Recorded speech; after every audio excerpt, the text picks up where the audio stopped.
Really missing it.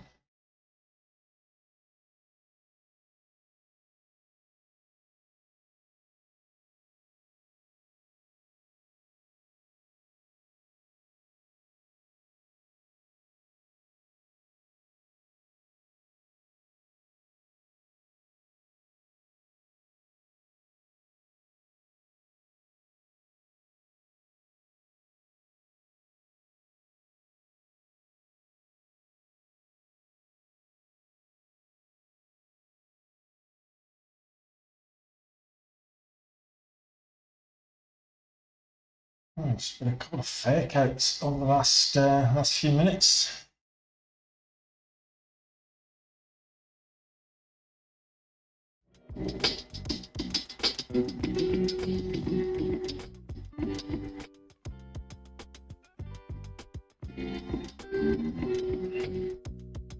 Hey Alberto, how you getting on, buddy? Good morning to you. Hey Joel, good luck to you as well, buddy. There's quite a bit moving as well. I've only got on NYSE, but Clearmind popped up and it tried to retake the VWAP. So Shift Pixie I'm not convinced with, but Altimmune, Neximune, Clearmind, even yesterday's damp squib of an IPO, Fembo Holdings, popped up this morning. So and UiPath. Let's have a look at UiPath. I've not looked at UiPath yet. It's and yesterday's big move, the Minim, is getting a bit of volatility as well. So UiPath, I'm not keen on that one. That's all from yesterday's post-market pump.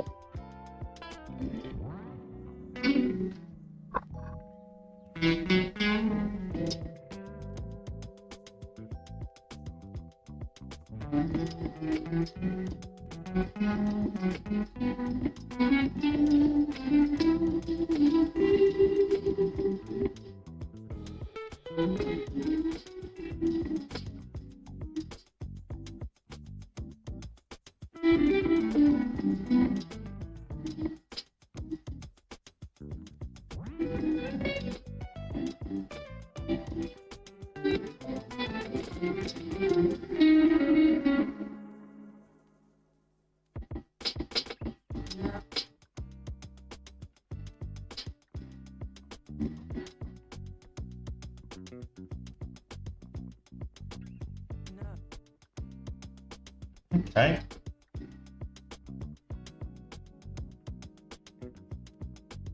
Number 9. Oh, right. Okay. Yeah. I get you, dude. Right. What's your target at number 9?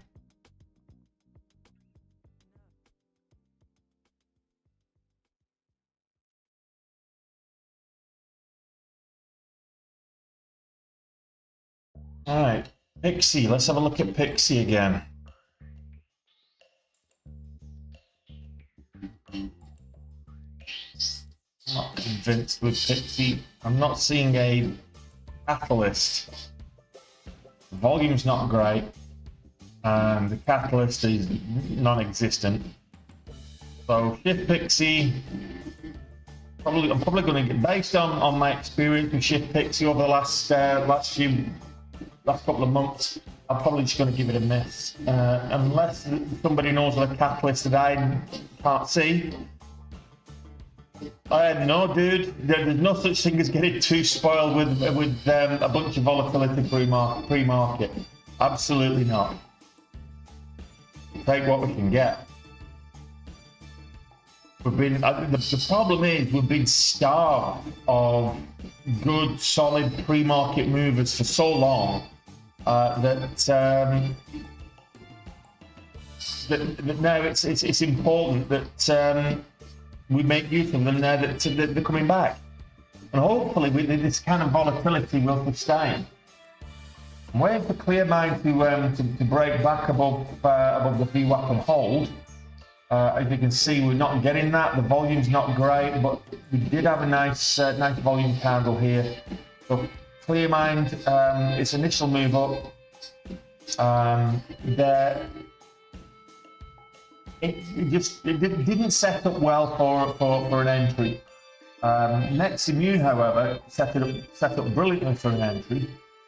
So the initial move up, big move up, a great entry would have been here, breaking $9. Perfect entry would have been breaking $9 in the move up. I got in a little bit late. I came to the part of that. It was called out in the Discord. I didn't call it out. One of the guys in the Discord called it out. So I waited for a little bit of a pullback. And then as it broke new highs, I got in. Didn't get the best fill, but then I took some profits. It pulled back.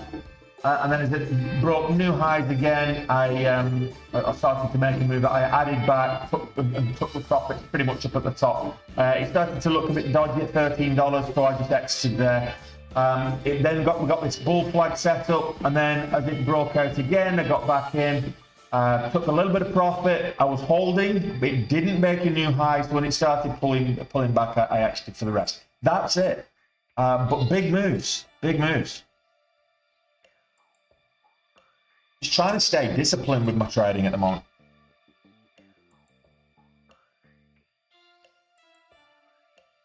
Yeah, but on what catalyst, dude? Shift Pixie moving on what catalyst? If there's not a catalyst, knowing how volatile Shift Pixie can be, having been caught with the reversals a couple of times now, I will wait. What's this one? Sazi.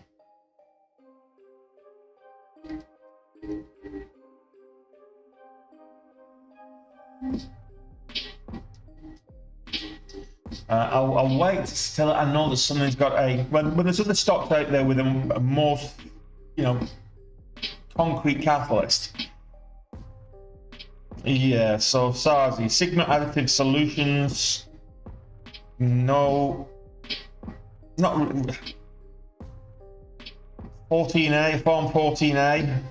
I'm not convinced that that's a decent enough catalyst. Not great relative volume, not great volume, let alone relative volume. So yeah, I'll small flow just popped up onto the scanners. I'll give that a miss for now. I'm looking at Minim back over $4 now, breaking session highs. The Minim moved up over $10 yesterday's pre-market. If you recall, we made big bank on this yesterday, and then gave it back and then made it back again. So yeah, interesting day yesterday overall. Minim, we finished, I think we were about 8,000 up on Minim at one stage, but we finished 2,000 up on Minim. The big one was Smart for Life for me yesterday, did 9,500 on Smart for Life. Finished the day at 18K. Good solid day after a 32K day on Wednesday. So good finish to November, very good finish to November. I can't grumble at that finish. Takes us over goal on November and ahead of goal pro rata for the year. So coming into December, it's all about the annual goal now. Forget December goal, it's all about the annual goal now. And as soon as we've had the annual goal, I'll probably take a little bit of time off into if we can get it before Christmas like we did last year, let's take some time off. Do a little bit of touring with herself.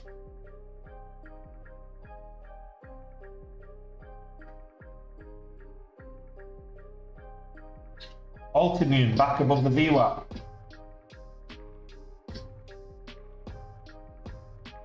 Altimmune's got a decent catalyst as well. Yeah, that's just popped up as well. So JFBR, good spot there, Daniel. Not great volume yet, but that's a nice little pop-up, and we're getting the pullback as I speak. What's the catalyst? They've received regulatory approvals in Spain and the Netherlands to commence sales. Who are they? Jeff Brands?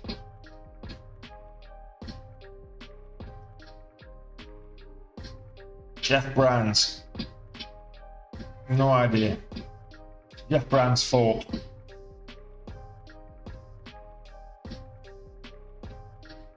What you don't want to be doing is chase the initial pump. Always wait for that pullback, because it could be a pop and drop, a pump and dump, or you want to wait for the pullback, and then candle that makes a new high is that confirmation that you're actually going to be making a continuation. There's nothing worse than getting in, chasing the momentum, getting in here, say for the break of 7, take a little bit of profit at 750, it goes up, and then you add up to the top, and then it pulls all the way back, and then goes back down to 5, and you end up giving back your profits and holding bags and making a loss. There's nothing worse than that.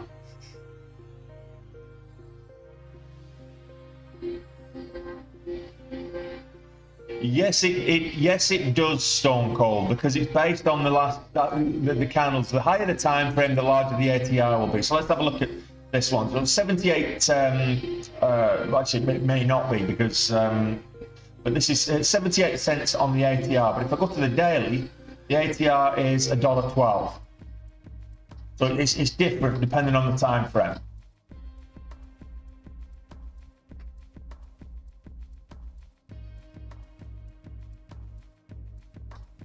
In fact, the 5-minute and the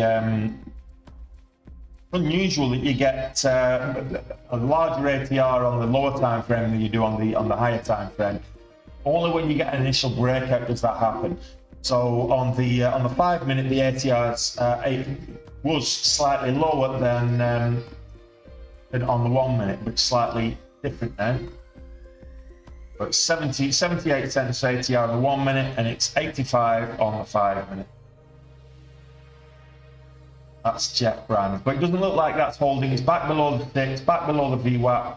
So a bit of a pop and drop, but keep an eye on it. It could, I don't know, regulatory approvals. It is a catalyst. It's good relative volume. It's a very tiny float. We're talking about half a million shares in the float, so it could have some. It could have a decent move.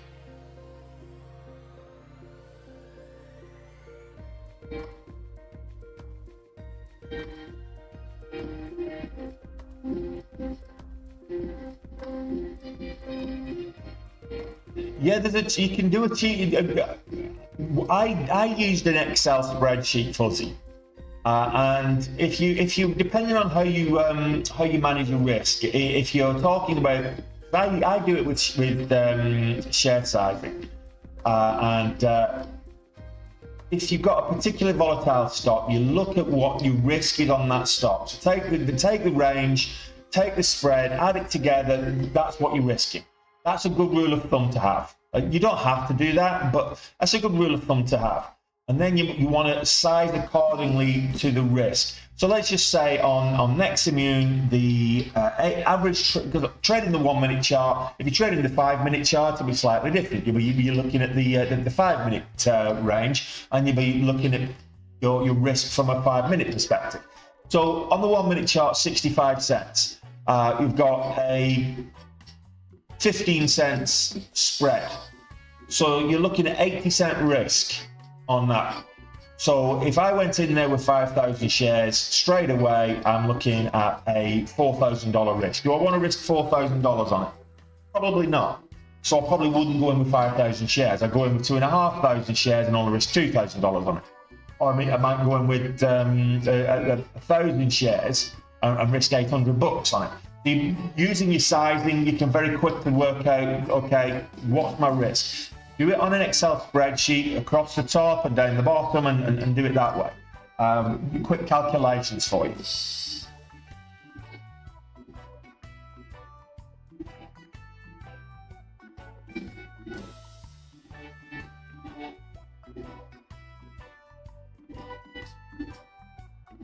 Jeff Brand's still making a move. Let's watch Jeff Brand's at the moment. It's still pulling back. So after the three candle pop up, not a single new candle high. So that's what you want. Wait for the initial pop, the pullback, next candle makes a new high, and we've not had one.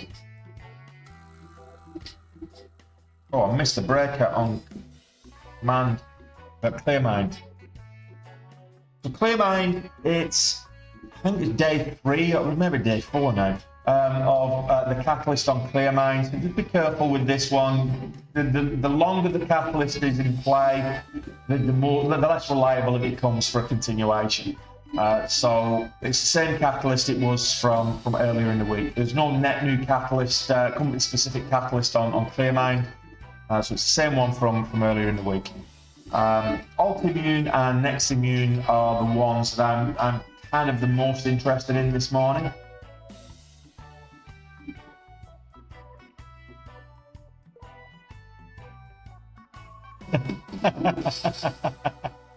Yeah, okay, Morg, I'll try and keep it relaxed just for you.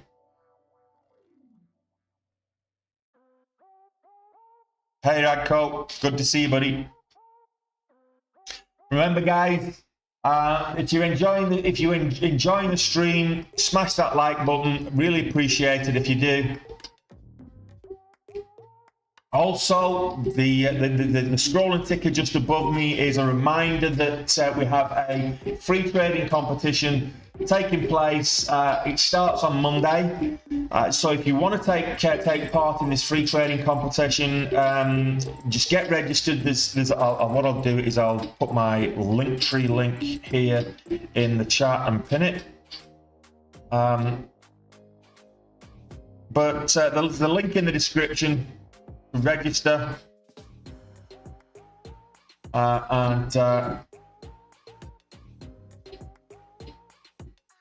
prizes, there's 3 prizes on offer on the competition for it's a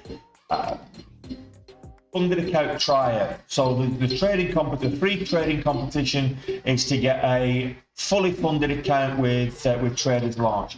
Thank you very much, Bob. You wanting this?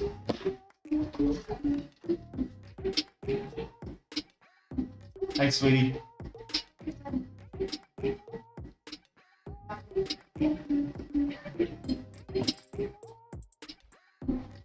Morning, Rob. Yeah, I saw that, John. It's on lower volume at the moment. PAPL, Pineapple Financial.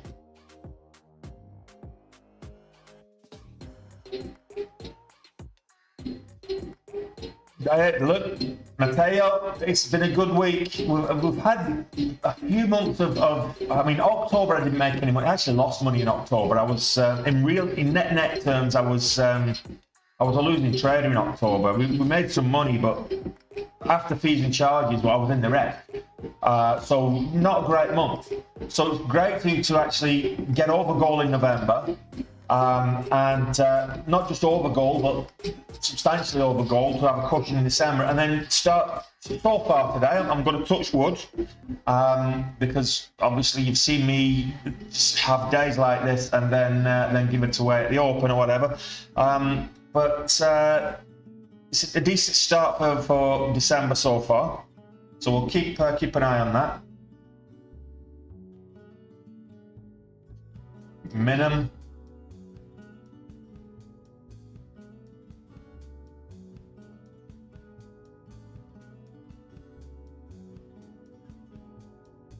Rid of these from the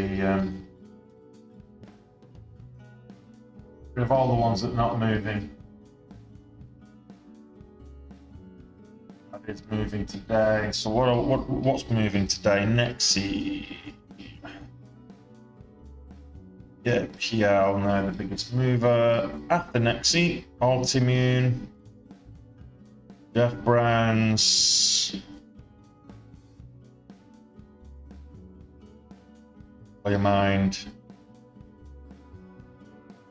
Shift Pixie, Zazzy, and UiPath.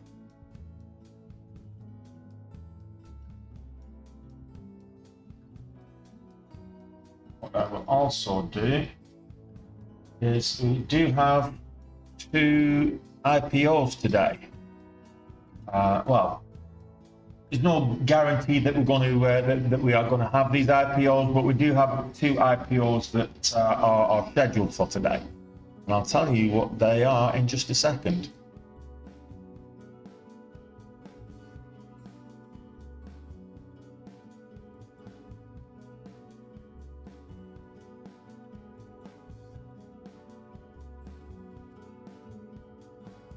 Yeah, it's a consolidation spot at the moment. I don't mind that. It's bits and stops.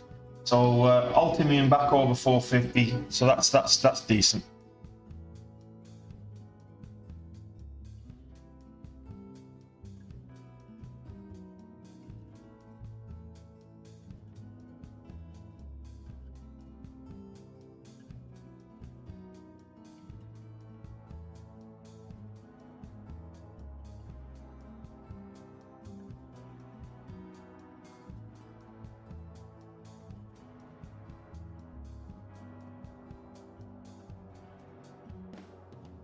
Where's the pivot here?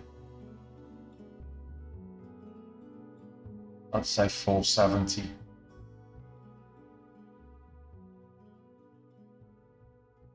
I'd say 470-ish. We should draw a quick line on here from these lines.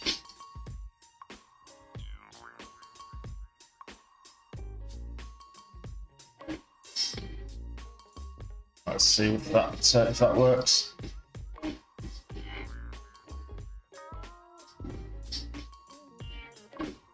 So AFJK,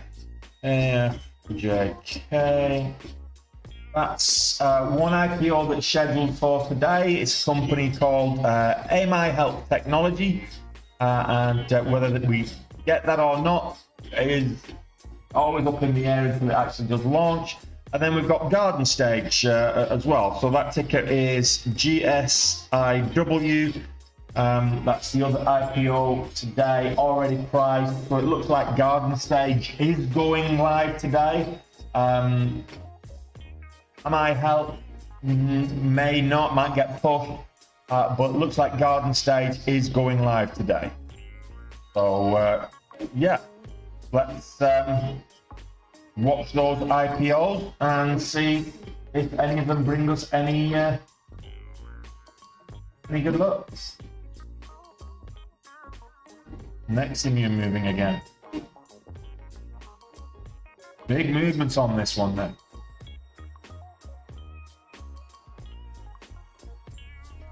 Yeah, thank you very much, Sam. Hey David, how you doing? Good to see you again.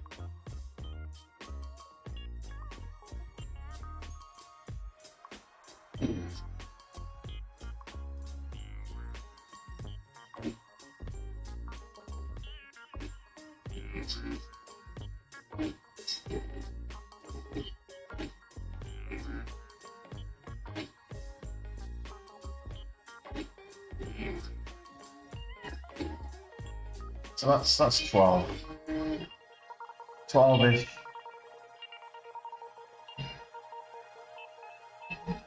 Oh, I'm glad I didn't get in. I did. I hope no one was in NYSE. I hope no one's in NYSE.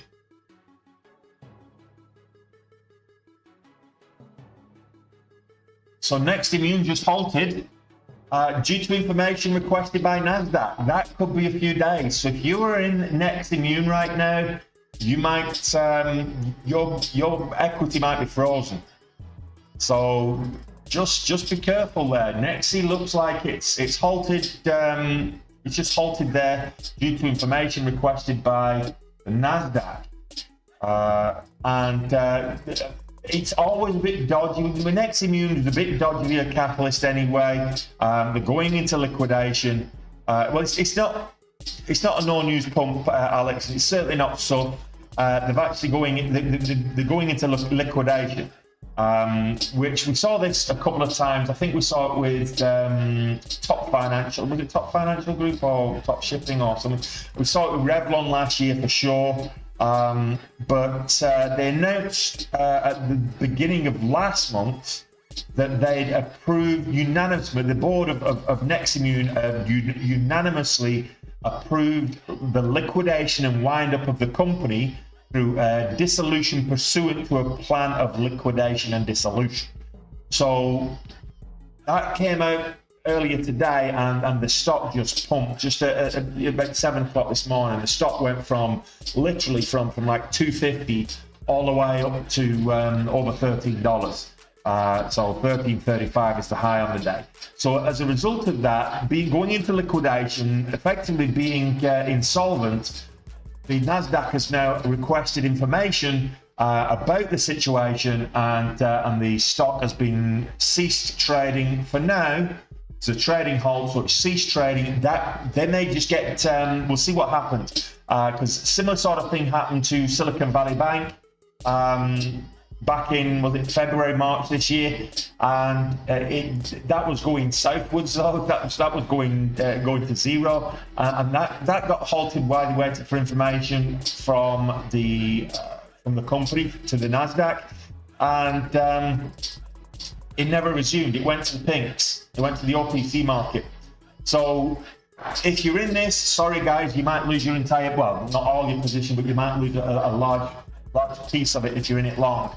So I hope nobody's in it.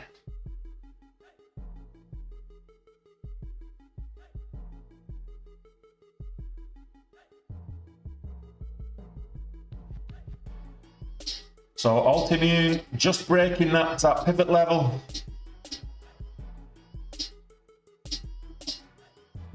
It would have been about 568 is the pivot level. Ascending resistance, give or take. 470, 468.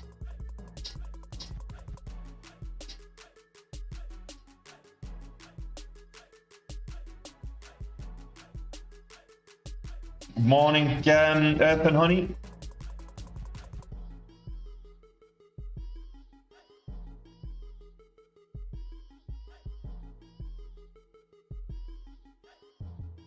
I've seen it happen so many times where a company enters the liquidation and then the stock just bumps.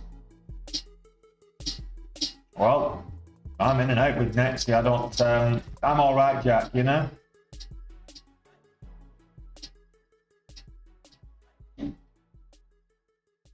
Just got in at the top here, and it really shouldn't have. I should have got in for the break of the $0.75 there. 475, but do you know what? I'm going to add to the position if it comes down to 470 where the support is. It looks like I might not need it. We might get a new high of the day here at the looks of it. Break $5.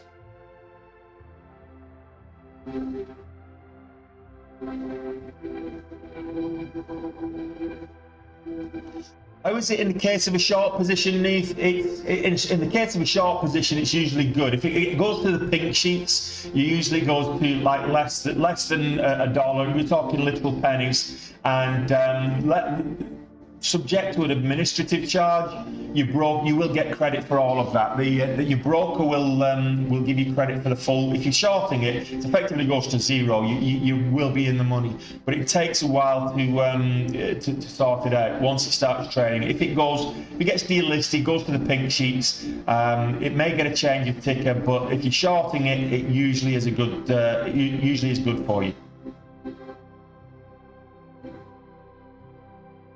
Hi, Alistair. I hope you're not in next. Don't tell me you're in NYSE. You can write that off if you are. It might open back up. It might open up higher. You might gap up $3. You know, you never can tell. But it's one of those when they requested information, when the NASDAQ requests information and holds it pending get information requested. It can take days. It might end up getting delisted. The reason I'm saying it might end up getting delisted is because they are in liquidation. So that's why. So the NASDAQ is basically looking for information that they are, well, I'm speculating here, of course, but they're looking for information that they're still compliant to NASDAQ regulations and that they will be able to comply should they resume. It's a safety measure, but if you're in it, it's a bummer. Well, write that off until it resumes. If it resumes, and we get over $5 here. There's $5, new high of the day on Ultimate.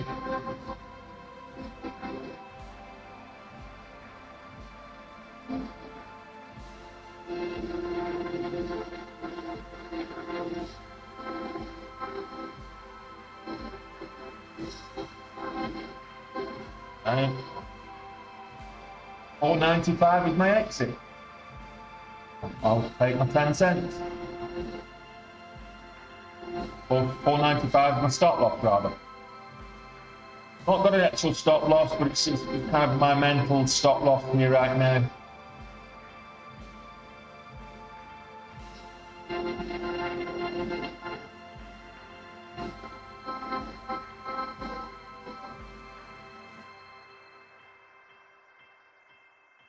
Yeah, I hit goal on it earlier as well. I traded it earlier, but I'm glad I'm not in it now.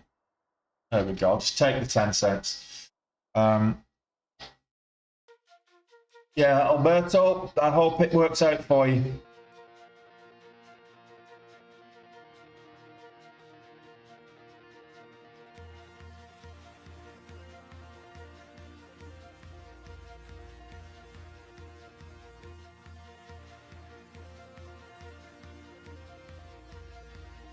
There's your doji, top end doji, usually a sign of indifference, potential reversal. So if you're in Altimmune, start taking profits now. Whole $1.05, there's always going to be a bit of resistance.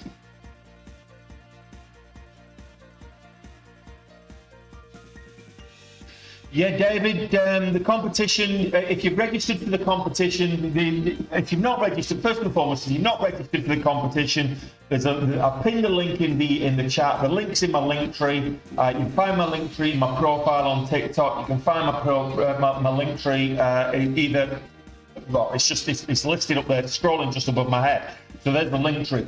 But there's the link to get to the competition registration. If you've not registered for the free trading competition where you can win a fully funded account trial with TraderView, it's a prop firm that I'm working with. So go register. It'll be a bit of fun. Worst case scenario is it's going to take a bit of time. We'll have a bit of fun. That's the worst case scenario. Best case scenario is you're in the top three. You win a fully funded account with Traders Launch, and Traders Launch will give you a fully funded account and a profit share. They've got the money, but you'll take 80% of the profits. So get on that. It's a free competition starting on Monday. The login details, you'll all receive details over the weekend. The login details will come out probably late Saturday or Sunday morning, ready for Monday, and you'll get all the details over the weekend for the competition. Okay, guys. So get on that now, and I hope to see you in that competition on Monday. We'll have a nice, a great time, in fact. Have a bit of fun together.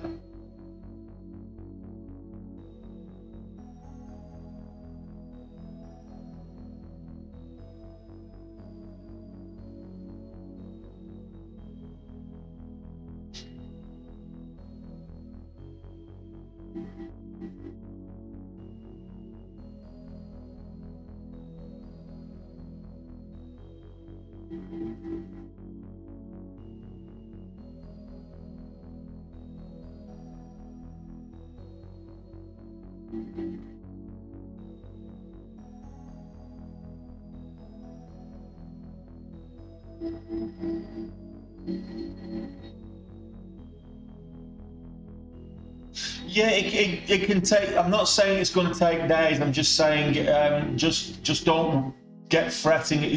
If it can take days, you're not saying it will. They could, if it's something simple that they've requested from NYSE and they have it to hand, it can get released later today. It's probably not going to. It's probably not going to go live until after the bell, but they can release it later today. No problem.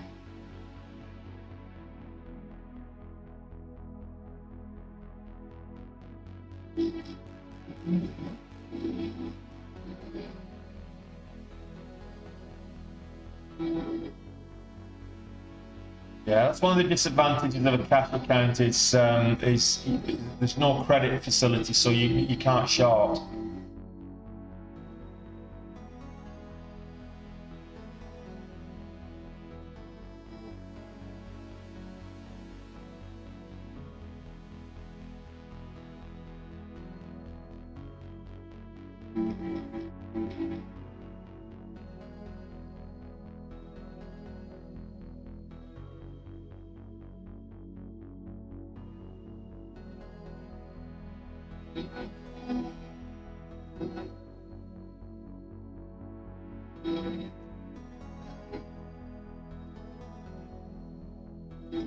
NYSE wasn't expensive our end. NYSE was like $11. It's not an expensive stock.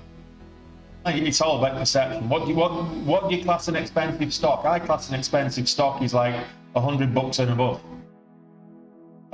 If it's less than $100, I don't think it's an expensive stock. That's just my opinion. But each to their own.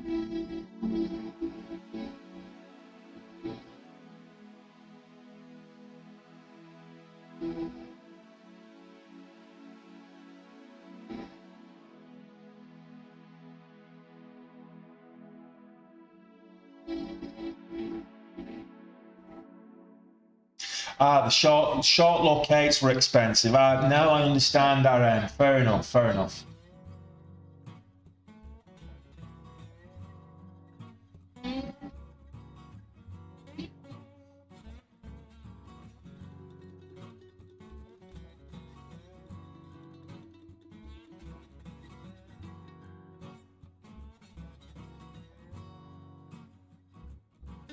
Yeah, I wouldn't have shorted it anyway, just based on the movement, but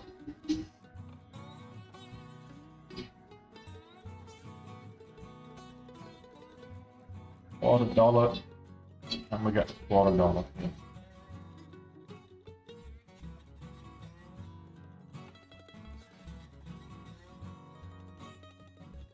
And get rid of that. Yesterday's post-market high was the $1/4, 525 on Altimmune. So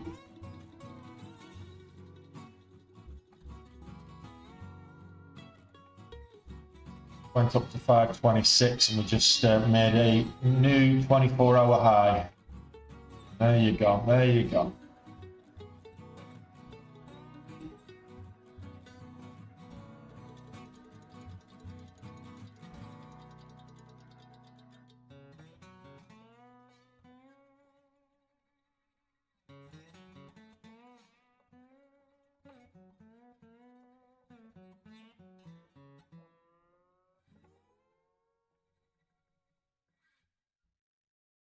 A little bit up there.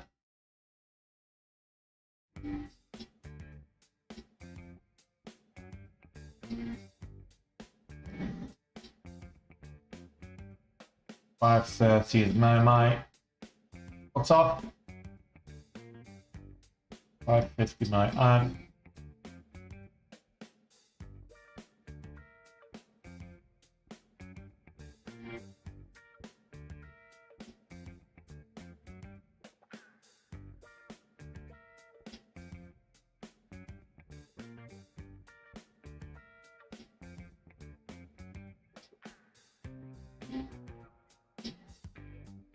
Oh, I'm just gonna get it there. Let that pull back. I'll wait for it to break the $1/2. I'll take me base hits from here on in. I'm over gold, so I'll just take small calculated base hits and watch the numbers rack up.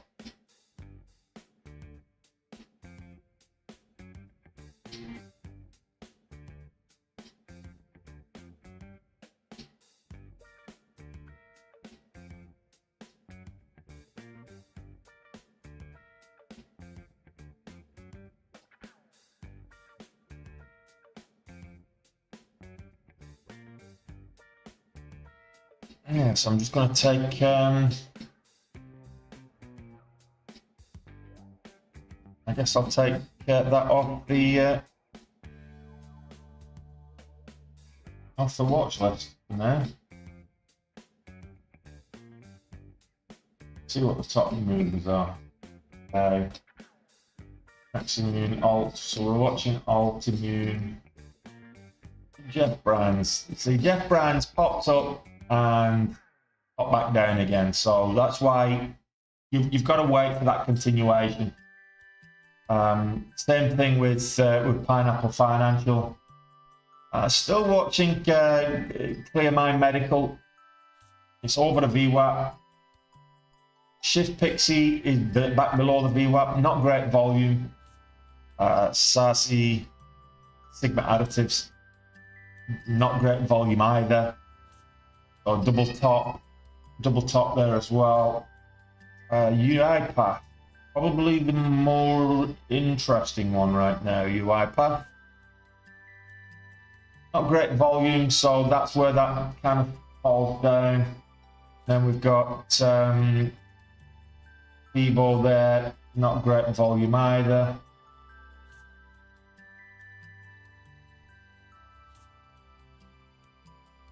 GSIW is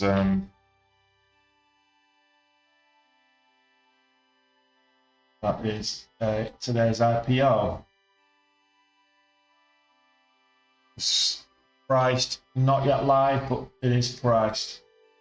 Looks like we're topping at 550 there. We're going to flat top up there. So what's the low?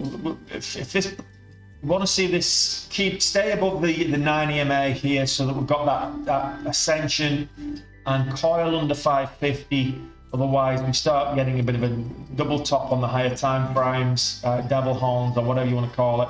But we've got a flat top, but as long as it's an ascending wedge into a flat top, the breakout over 550 could be of interest.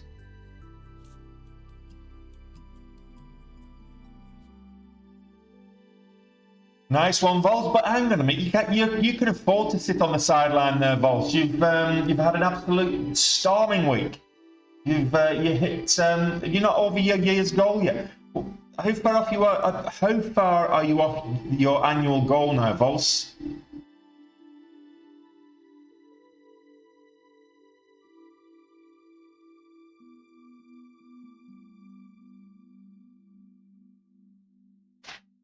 Yeah, so let's get on that.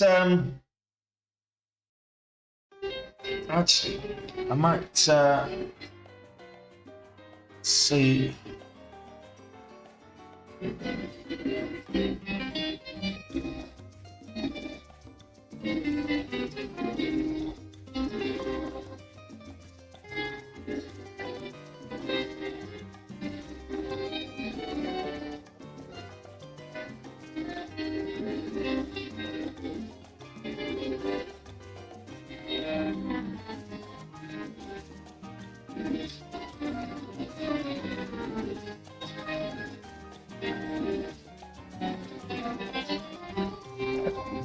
For the year, for the annual goal, 2,400 for the annual goal, is that all?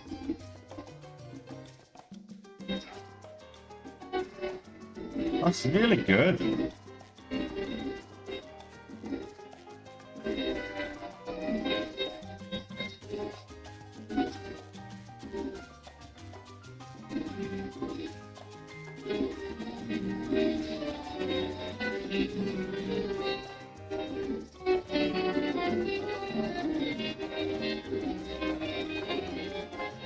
Trying something out with Benzinger.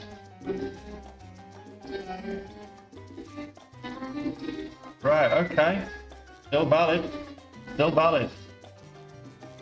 Okay, guys. So yeah, that's on Benzinger. Just trying that out.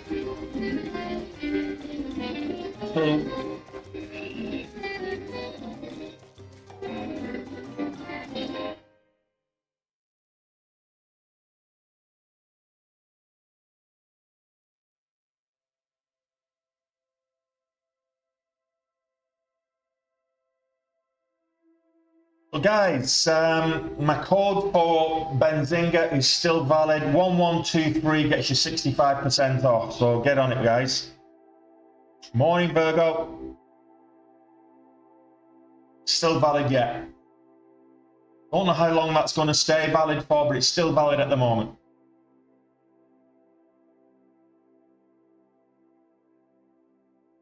Supposed to have expired yesterday.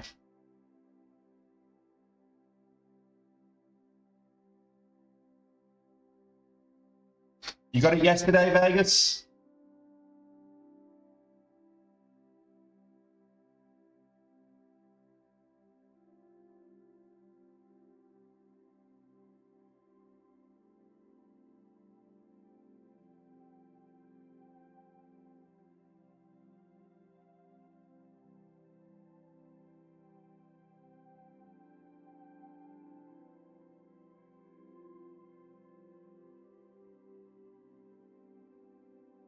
Okay, I've just had an update from Traders Launch. One of the reasons they've been waiting for you guys to get registered on this competition. Only 25 people registered at the moment, so it increases your chances of winning. There's top 3 at the moment. It's the top 3. If you can get over 50 people taking part, then they will increase that to the top 5. But we've only got 25 people at the moment, so we need to double the registration count. So if you want a free, fully funded prop firm account, then take part in this competition on Monday. It's free. It's just a bit of fun to start off with, but the prizes are fantastic.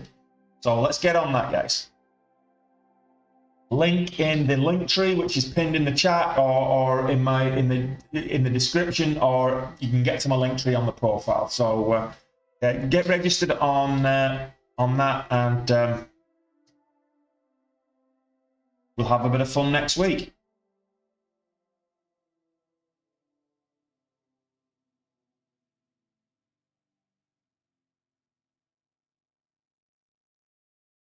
Yeah, if you put a stop loss on it now, Brandon, it won't execute until it resumes, assuming it resumes in regular hours. If it resumes, and the problem that you're going to have is getting a stop loss on it now. Depending on your platform, most platforms won't allow you to put an order in whilst it's halted. You can put a market order in some platforms, but it won't execute. And it'll only execute, and some other platforms won't allow you to set a stop loss while it's halted. And I know Dash Trader doesn't let you set a stop loss while it's halted. Well, certainly not the live version.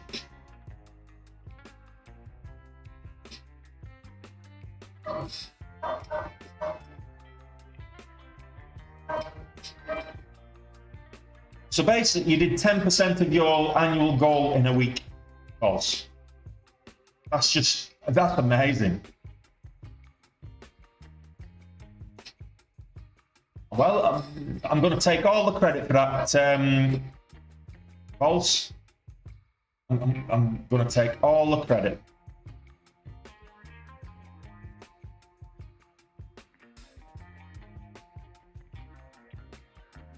I'll say it's because you've been an active follower of my channel since May. That's why you're now profitable, buddy. Yeah, absolutely, Kate. A lot of fun happening on Monday. So we're going to be doing this free trading competition. We'll give you access to the platform and the stocks. And yeah, there's some rules in place, but it's very simple. It's a case of if you hit 6% drawdown, then you're out of the competition. It's that simple. It's a trading competition for the week.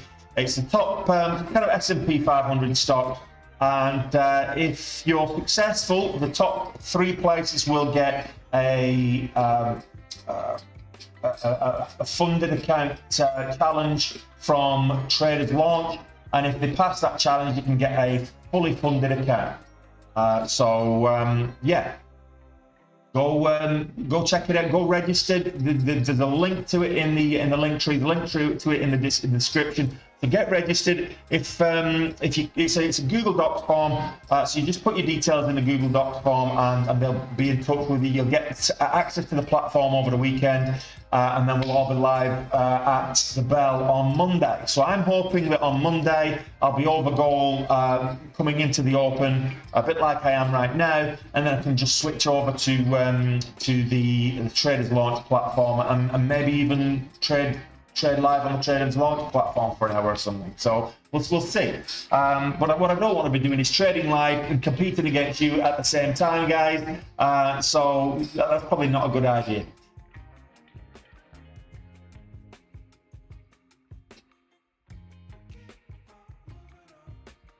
What is the float of Altimmune?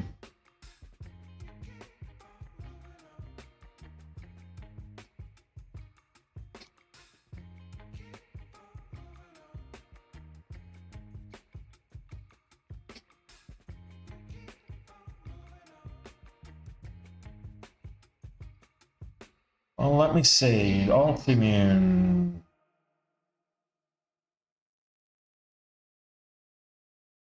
It's a 53.2 million float, 53.3 million in the float. It's 12.5% short as well, Altimmune. But it is moving up really nice. It does have, after hours yesterday, after hours yesterday, they had positive obesity drug results. So, announced positive obesity drug results.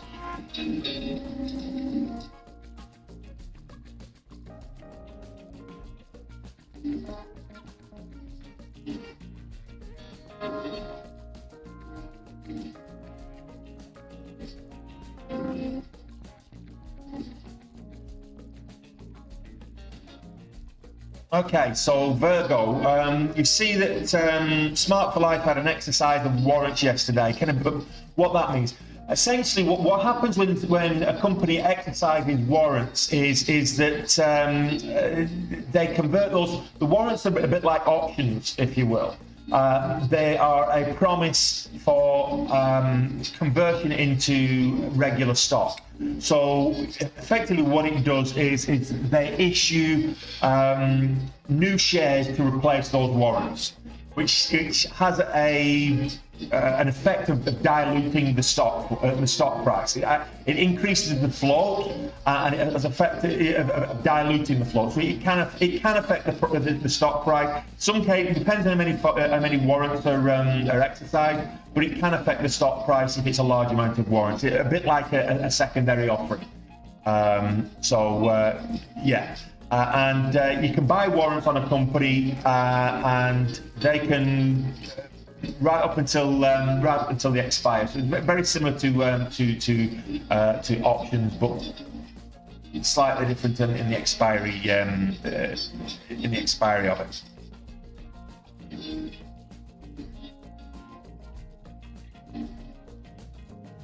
It is a big move. 75% is huge on that, but it's only $5 stock. Yeah, what's going on with Nvidia? It's down to 460s, 465 and change.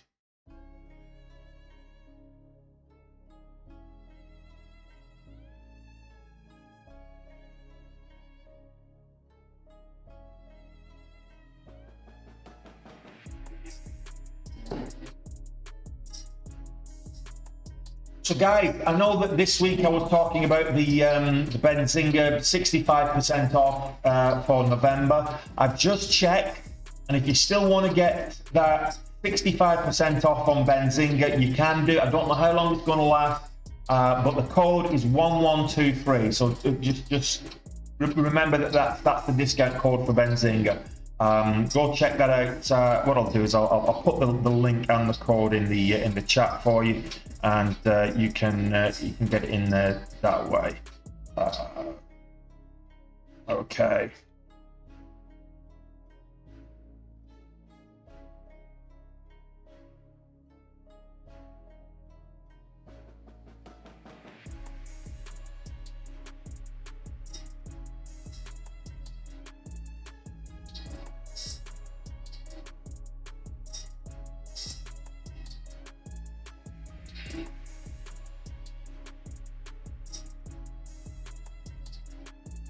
And the link's there as well. Okay. So if you want to get on with Benzinga, I recommend it. There was a couple of technical issues with Benzinga a few days ago, and I was lost without it. There was only like a couple of the things weren't working properly, but they fixed it intraday. But whilst it was down, I was lost with that. I didn't realise how reliant I've become on Benzinga. Hey Cal, have you linked it? You've got to refigure the beast out there, Cal. Well, use your old config files. Just import your old config. When you were trialing it, use those same config files. Just open those config files and then save that to your new space. Yes, cheers. Thank you very much, Park.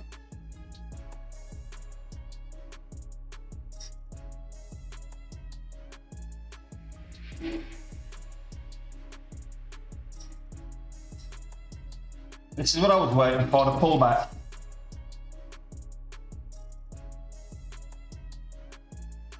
There's no movement on NYSE. As soon as I see anything moving on NYSE Immune, I will give you an update. It is a game, absolutely volatile.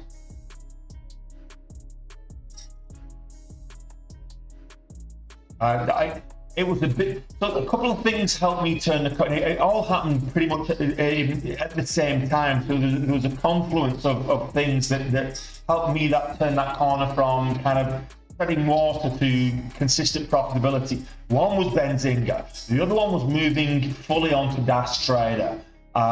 Because you're starting to use hotkeys and hot buttons, and rather than typing in and using the montage or whatever, that was another big thing. But also discipline on the risk versus reward is another thing. Just accepting. One of the big problems most traders have is taking a hit. You get into a position, you take a position where you go in long on a stock, and it then starts to pull back. And a lot of people don't like to be wrong, and they'll hold it way too long. Just cutting it for a small loss is better than if you effectively cut that. You can cut 10 trades for a small loss, and then you have that last 11th trade that really goes parabolic, and you've covered it. You don't have to be a 5-to-1 winning trader. The majority of your trades don't have to be profitable if your risk reward strategy is on point. You can be a 50-50 trader. Half your trades go against you, half go for you, or you can be even worse, depending on your risk management strategy, and still be profitable. And that was getting my head around that was a big thing for me.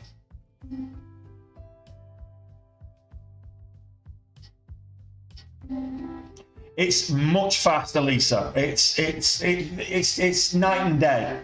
The difference in terms of execution between Dash Trader and Thinkorswim is night and day.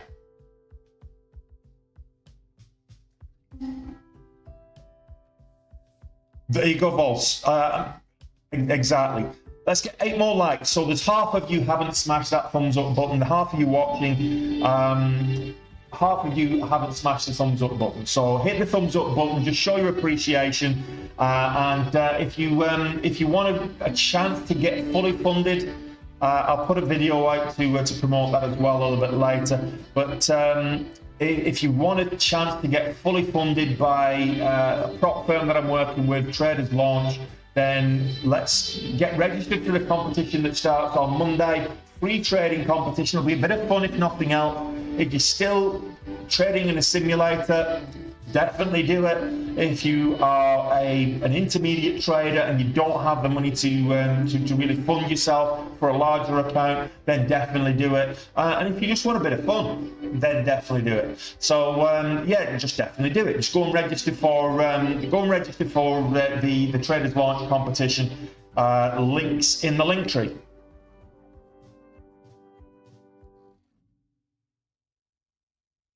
Hey Tang. Yeah, I know you're number 9, dude.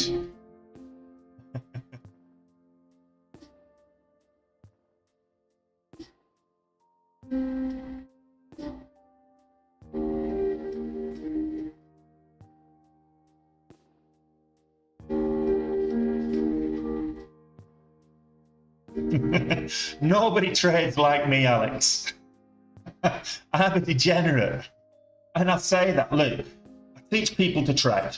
And if you want to learn, if you're interested in learning to trade, by all means, come and join the Day Trade with Tony community. I enjoy teaching people. I enjoy the process, but I teach people to trade.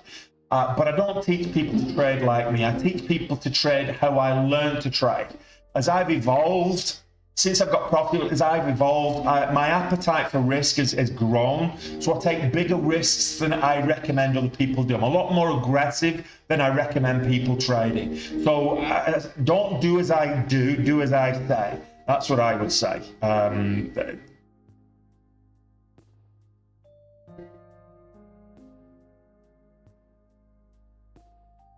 My offset for limit orders, it depends. I've got hot buttons and I've got hot buttons and I've got hotkeys, and the offset's different between the two, but it's between 5 and 10 cents.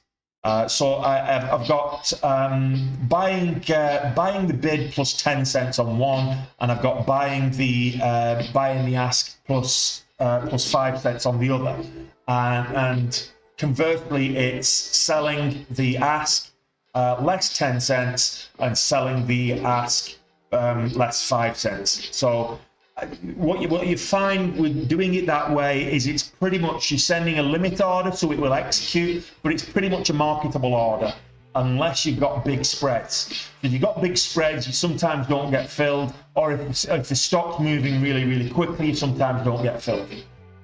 But that's the same regardless of what you are. So you want to try and get filled, but you don't want to have your offset too big, otherwise you can get you may as well put market orders out there and you get a lot of slippage.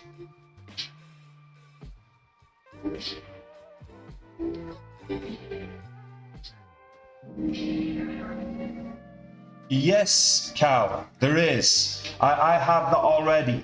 So if you, I'll show you here right now. If you click on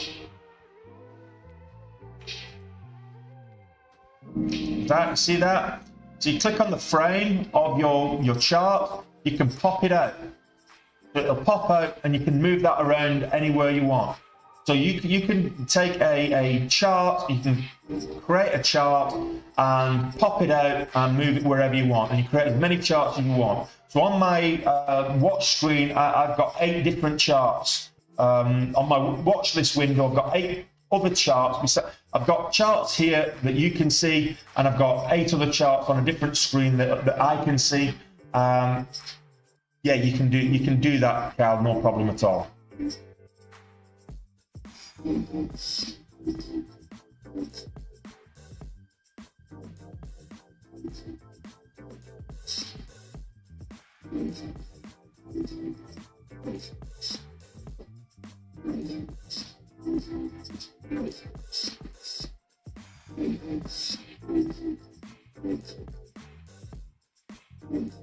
What do you mean it was your usual position, Alice? Have you stopped doing that now?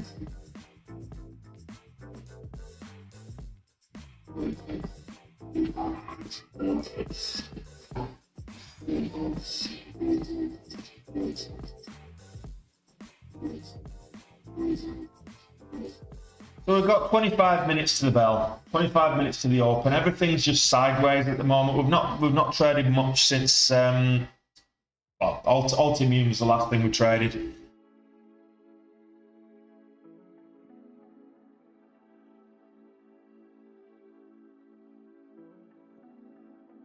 Just reach out if there's anything that you need. In fact, just get subscribed and get into the Discord. We've got a Dash Trader section that's got all of that help, and you can reach out to not just myself but other people in the Discord that can help you get configured, but also share the config files and everything else, Cal, if you need it. Or just reach out to me, just email me directly. I'm happy to help anybody, you know. Yeah.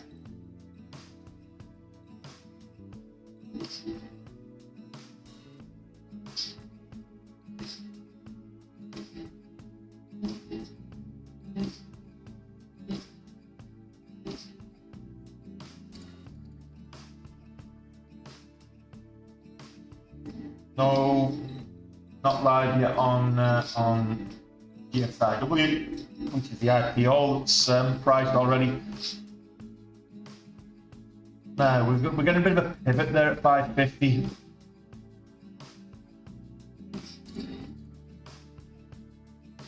I've heard you still, that's still the case, Alistair, with you. That's what I've heard.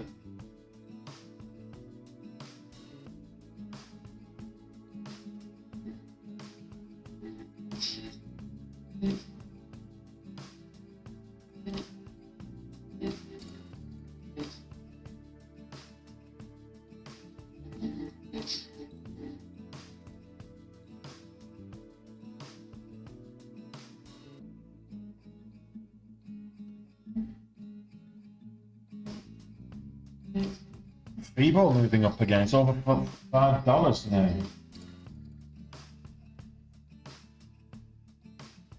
Down under $5 now. So yeah, no volume on it.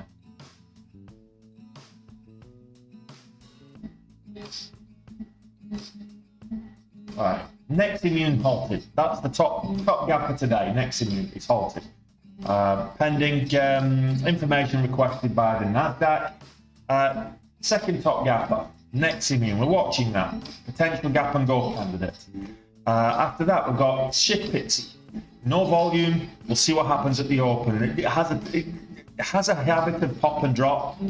Shift pixie, so just be careful with that one. Number 4 on the list, Clear Mind. But it's below the VWAP. It is up quite a bit, 25%. It is day 4 of the initial catalyst. So it had catalyst on Tuesday. Is it? Yeah, Tuesday. It's day 4, so just be careful with that one. We've got Elastic had earnings, a lot more expensive, but that's big. The STC. Elastic moving up, no volume. Then Jeff Brands. Jeff Brands pop and drop. Now tapping $4. So yeah, not particularly interested in Jeff Brands. And UiPath. UiPath, if it stays above the VWAP and gets a bit of volume, might be of interest. FIBO. Yeah. Needs more volume. Yesterday's IPO, a bit of a damp squib yesterday, but it did go up to over $13 today. It's got a high of $13.66 today, so we'll see what happens at the open when the volume comes in. I think that's pretty much it, isn't it? Right now. So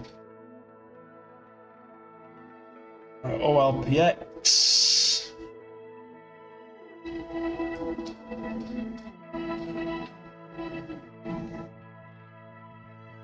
No, NYSE still halted. No movement on NYSE as yet.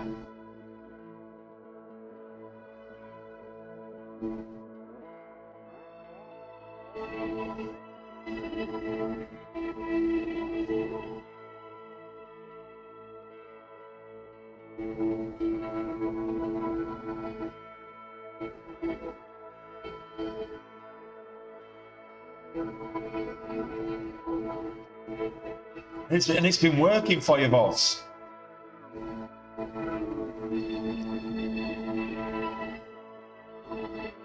That strategy's been working, so if it ain't broke,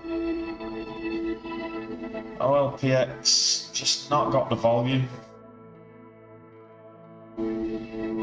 We've got 20 minutes before the market opens. It's a decent start so far, but it's a case of holding on to it right now. And Pixie, Shift Pixie,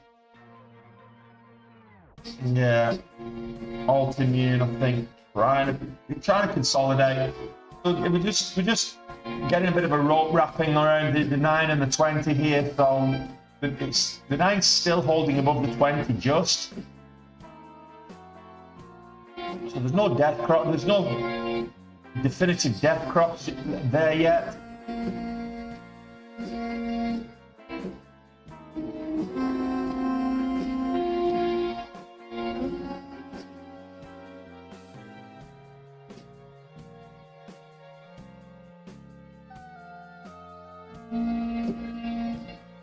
Good. No worries, Kate. Looking forward to having you. Looking forward to competing against you guys.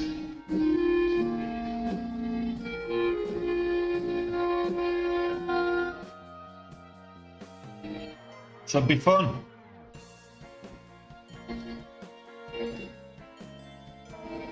Lumineer also halted. Is that what kind of a halt is that one?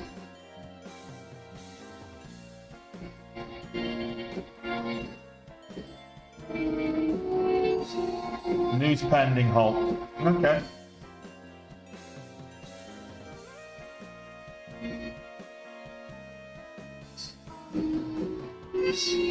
S&P 500 slightly down on the, well, very slightly down. It's down on the day again. The green day yesterday, after red day on Wednesday. Big bearish pullback. So if you look at the S&P 500 right now, let's get this nice little bullish channel correct. The S&P 500 on the daily, you can see straight away we're pretty much treading water up at the top here, around 455 on the SPY. So we're treading water at the moment. We're just in a bit of a consolidation mode, which I think is quite bullish. Going through that consolidation, resting before the next leg up is kind of normal. But when you look at the whole of November, huge move from the bottom here, the swing low, all the way to where we are. And let's see if we get a continued Santa Claus rally through December. What's on watch at the moment? Ultimune's on watch. Clearmine's on watch. Shift picks if it gets more volume. Jeff Brands needs more volume. That's pulling back, probably not so much on that. So Neximune, when it resumes, it'll be interesting to see what happens there. But really, it's Ultimune is the main contender here. So it's not much else than Ultimune right now. UiPath with a bit more volume. We need more volume basically, which we'll get at the open. So as momentum stock traders, breakout traders, watch this space. Yeah, we need 2 more thumbs up. We've got 15 minutes for 2 people to hit that thumbs up button. So look, half of you haven't hit that thumbs up. Exactly half of you haven't smashed the like button. So smash the like button, it depends. So Ultimune, right now we've got a 565-ish pivot level. I would say 575 for a test of the pre-market high. After the bell, I'm wanting to see it break pre-market high. So where we are right now, with the 9 and the 20 are kind of intermingling. The VWAP going horizontal, so it's just going sideways. I want to see a bit more bullish action. I want to see the 9 clearly separated from the 20, and if we can hit 575, maybe take 10 cents into the new high of day, current high of day 588, and then if we can get over 588, we'll look for $6 and beyond. So that's Ultimate. Probably the only one that's really standing out to me as a potential gap and go. Shift Pixie can do, but it's also a bit dodgy in terms of sustaining. Ultimate is probably the biggest candidate right now, unless Neximune comes back into play, which is currently 350% up on the day. Neximune, but halted. Clearmind back above the VWAP. Could configure over $5 for me with Clearmind. It is day 4 of the same catalyst, so again, just be careful.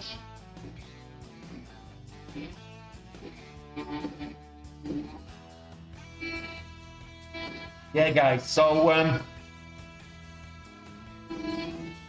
yeah, I'm happy enough with that I didn't, but I don't want to gloat that I got over goal with Neximune and then it's halted with other people that stuck in there. So I'm hoping for the best for you guys that are still in next immune, that it does resume, and it resumes higher for you. I'm not seeing a price on the board for it right now. So if you're in there and you're looking at your montage, you're looking at your P&L, it's probably saying that you've lost your equity. But it may or may not be the case. It is going into liquidation now. Oh, by the way, Diago, that isn't a stock pick or advice or a signal. That's just my opinion on what I'm thinking in terms of Altimmune.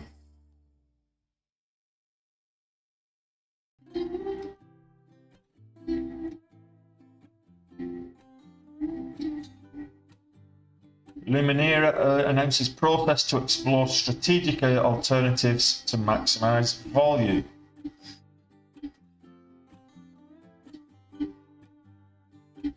That just resumed. Didn't affect the price. I thought it just resumed.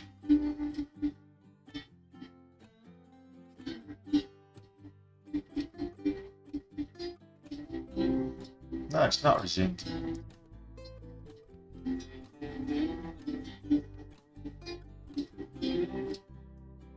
So the S&P 500 down, NASDAQ 100 down. You can track that with the Qs. Nvidia down heavy at the moment. Amazon's down. Dow Jones Industrial Average is down. The Russell Index, probably the worst performer of the markets at the moment. Dow Jones Industrial Average is only just down, but the Russell Index is way down at the moment. Clearmind is below the VWAP. If Clearmind gets back over $5, I'm interested. We're at 428, so I'm below the VWAP, below the 20, below the 9. So I don't hold much hope for that happening. So Altimmune is definitely the best candidate as it stands right now for a potential gap and go.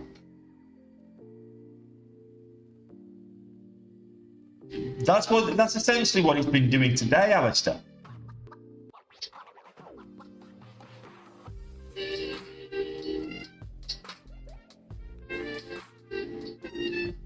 I mean, Revlon really pumped when it went into liquidation prior to getting delisted.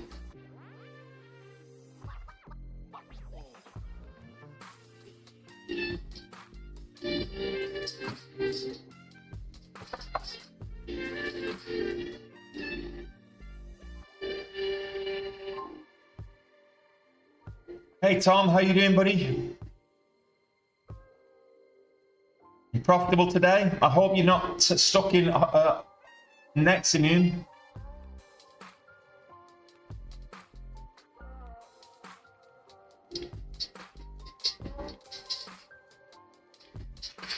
What else are you guys watching? I'm not seeing anything that's right now of I mean, a lot of red over the last 30-60 minutes. Most things either going sideways or pulling back. Jeff Brand's big pullback from the initial pop and drop, and the volume's dried up as well. So I'm not interested in Jeff Brand's right now. It is one of the top movers on the day still, but not looking great. UiPath still just above the VWAP. So as long as it's above the VWAP, it's still looking bullish. A little bit more expensive.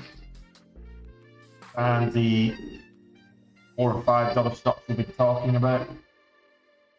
I think, yeah, Altimmune is probably the top stock to watch right now. But that could all change in a heartbeat.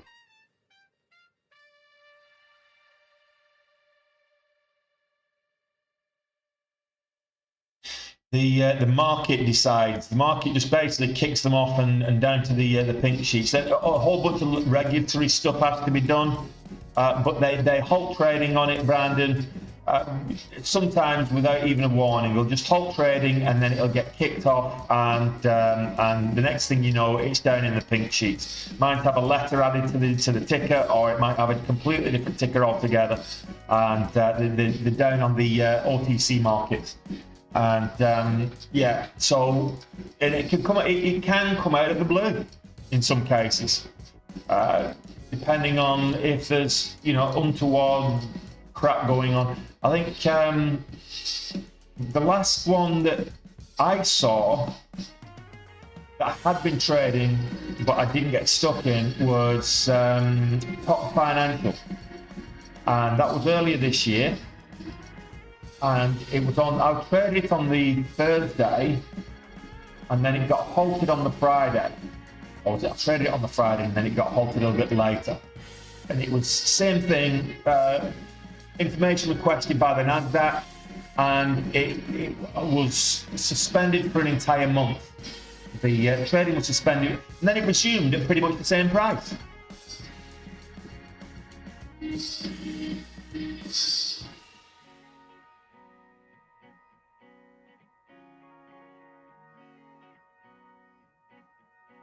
Yeah, Robin, and that's what I've always been one of the popular Wall Street bets. Stocks as well. Excuse me. So a lot of people would have got stuck in that one.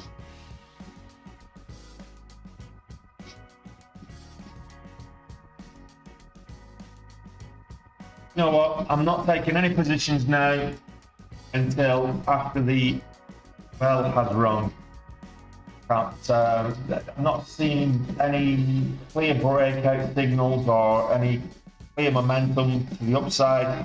And I am a long bias trader, so I'm just going to sit here on my hands with a 150% day, more than 1.5 times day, until I see something that I believe is worth trading. Because right now I'm not seeing anything.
Yeah, I'm going to wait.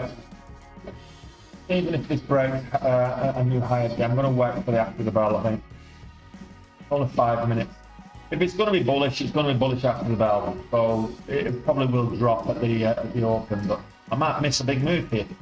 I don't care, I'm over goal. I know that's not like me, but I'm trying to be a bit more disciplined. You see me getting a bit agitated right now because I'm getting FOMO. I'm getting FOMO with Altimmune, with breaking new highs. I'm kind of thinking, I was thinking about taking a position at 575, and it's now breaking highs. I should have taken the no. Why?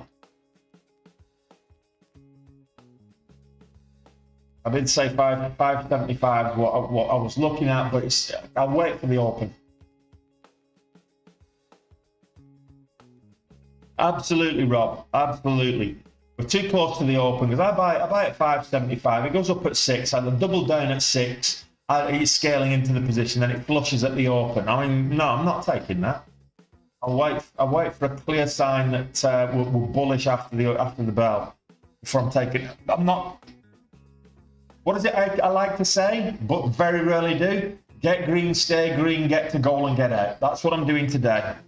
I'm over goal by 1.5 times to start the month and finish off what is a fantastic week for me. Why should I endanger that? There's absolutely no reason. Madness to even think it right now. Say it was a good week. I actually started off the week really badly because I had a $10,500 loss on Monday, but it's Monday. You know what I'm like on Mondays? I trade badly on Mondays. And I had a 16k green day on Tuesday, a 32.5k day on Wednesday, 18.5k yesterday. So the memories of that 10k loss or 10.5k loss on Monday have been extinguished, and we finished November really, really well. Gotta say, I'm happy with this week. Another 9.5k, but that's December now.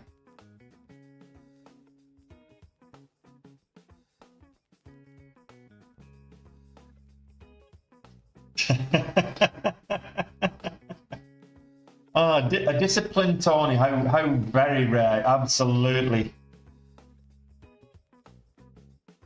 I think aliens have taken over.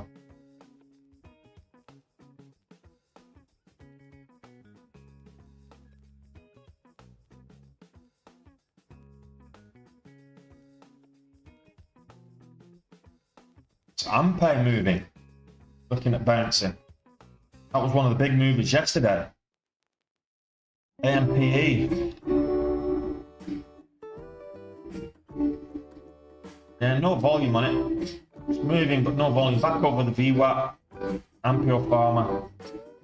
Yeah, I'm going to watch Altimmune into the open. We've got 90 seconds.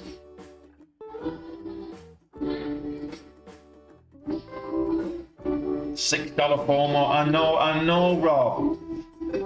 But look, I said I'll possibly get in for 575. I looked at this and it was setting up nicely. And then in the 575, the breakout came. I thought, do you know what? If I'd stuck to the 575, and do you know what? It's now getting choppy. Rejection at 6. I'm glad I didn't. Coming into the open, we've got less than a minute. I'm going to change the scanners over, and I'm just going to watch Altimmune for the first couple of minutes to see if it does rocket past 6, and I'm going to protect my lead. Why not? Get green, stay green, get to gold, then get out. Only do as you preach. Not nearly as entertaining as going full on Tony like yesterday, but we finished a good day. We had a good day in the end yesterday, and so why not? That is actually true, Imran.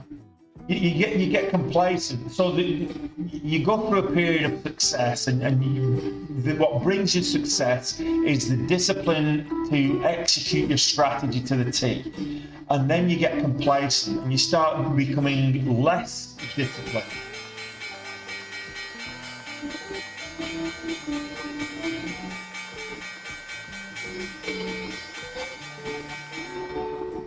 Good luck, guys.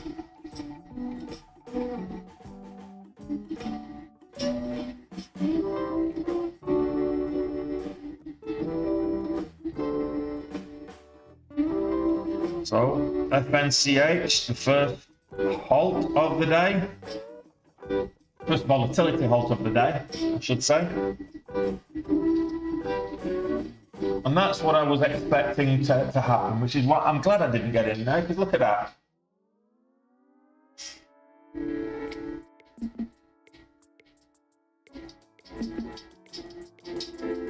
No resumption on NYSE. Clear mind, not a lot of movement there. Minim, yesterday's big mover, is getting a bit of volume. Minim went literally from like pennies, 90 cents, up to over $10 yesterday, intraday. Oh, pre-market.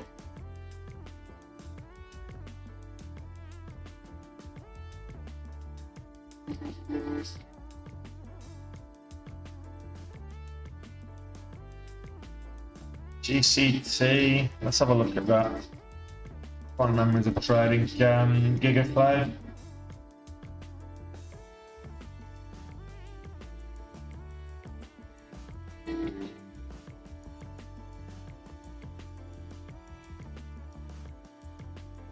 $12.71 halt to the upside.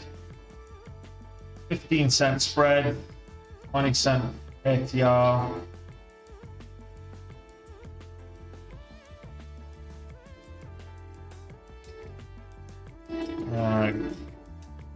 Yeah, so GCT had earnings last night, positive earnings last night, so the market's reacting to them this morning.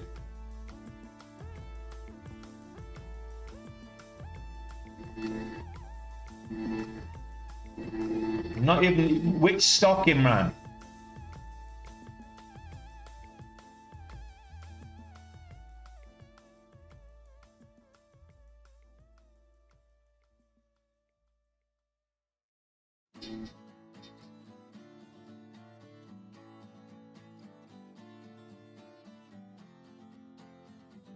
Altimmune, yeah, that's pulling back. It's underneath the VWAP now. So Altimmune. It's breaking low.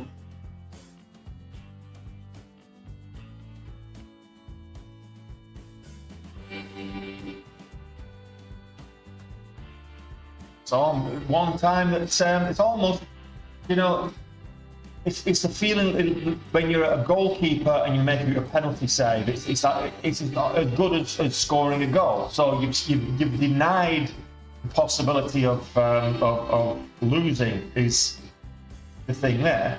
Whereas it's almost as good as actually getting on a good run, and not quite, but almost as good as scoring the goal yourself. It's making that penalty save. So that's what I've just done there with Altimmune. That's a penalty save. I'm not taking that position for that breakout.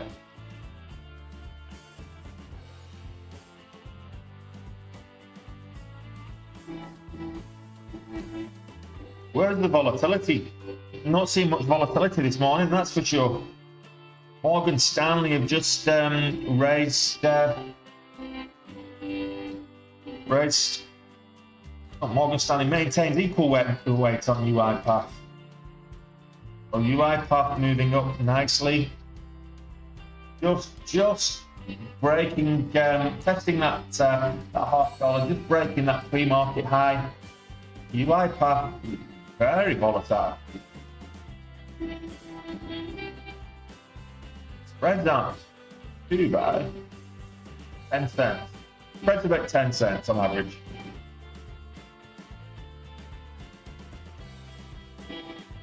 Yeah, cut it, Robin. Take the hit.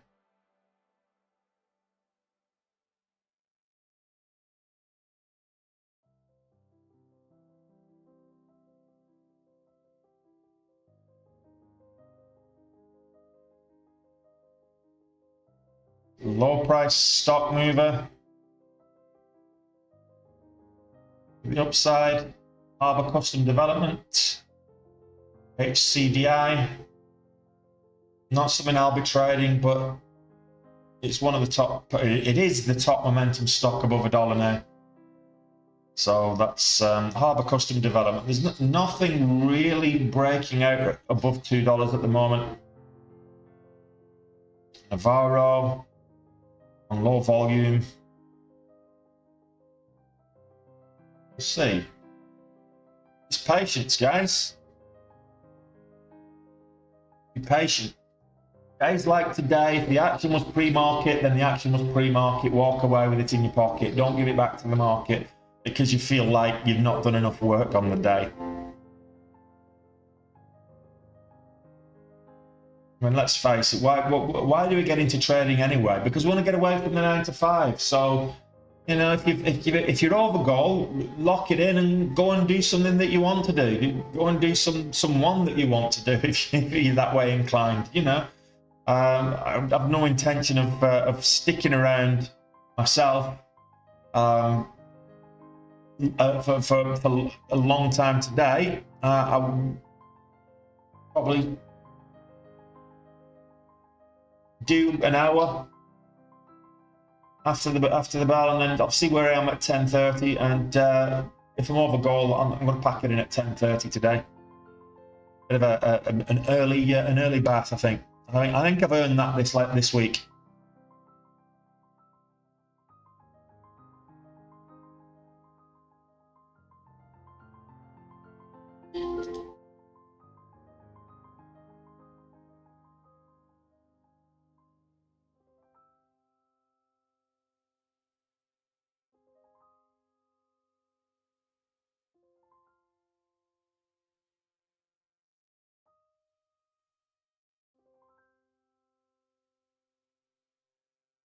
Dude, that's the best way to do. If you're over your daily gold, why risk it when choppy volatility? That's all we're getting right now. Choppy volatility. Clear Mind is moving up now, but it's still below the VWAP. So it has to break and hold the VWAP before I will consider trading it. Ideally, I said this beforehand that I want to see it above $5 again. And this went up to $7 yesterday in the regular session. It was down from $7 in the regular session. It went up to almost $9 pre-market. And it broke the VWAP.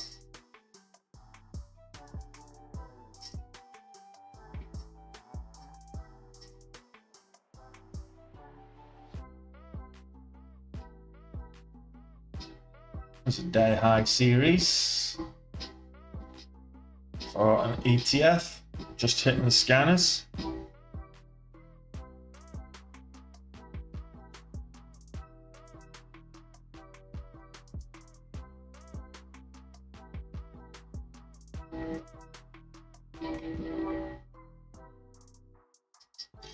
Now we're over the VWAP. Are we going to hold over the VWAP? Are we going to maintain it? No worries, dude. Stick around. Make sure you're registered for Monday. Make sure get registered for the Traders Launch competition. Should be good fun. It's free. There's no risk, but there's some really good prizes. I mean, getting prop firm funded. No risk to yourself at all, and it allows you to earn an absolute fortune if you get it right. But also, one of the good things about trading with the prop, if you take one of these prop firm, a reputable prop firm challenge, it forces you to be disciplined, because if you don't, they freeze the account, and you're not really risking. I mean, it's what, 100, 150 bucks or whatever it is to take one of the challenges to get funded. It's better than throwing in 10 grand of your own money. Simple. It's better than throwing in 10 grand of your own money and blowing it up. Blowing up a prop firm challenge account for 150 bucks, even if you do it in a single day, it basically tells you that you've not got the discipline to be a trader, to work on that. And then if you work on your discipline and go back and try it again, and you might spend 2 grand blowing up prop firm accounts before you actually get qualified to trade one, by which time you've improved your discipline enough that you can actually be profitable in the actual account and start making money. So it's a good way to save money or save yourself from losing money in a live account.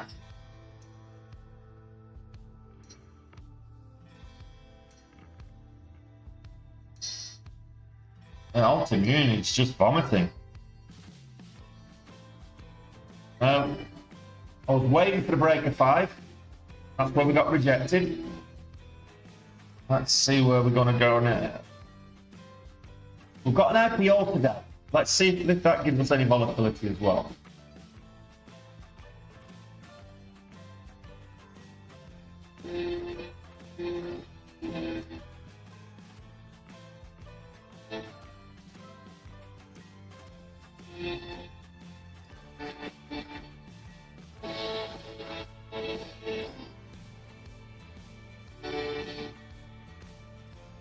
That's quite a big run up. So pull back here and then a retest of 5 for the breakout. That could be worthwhile.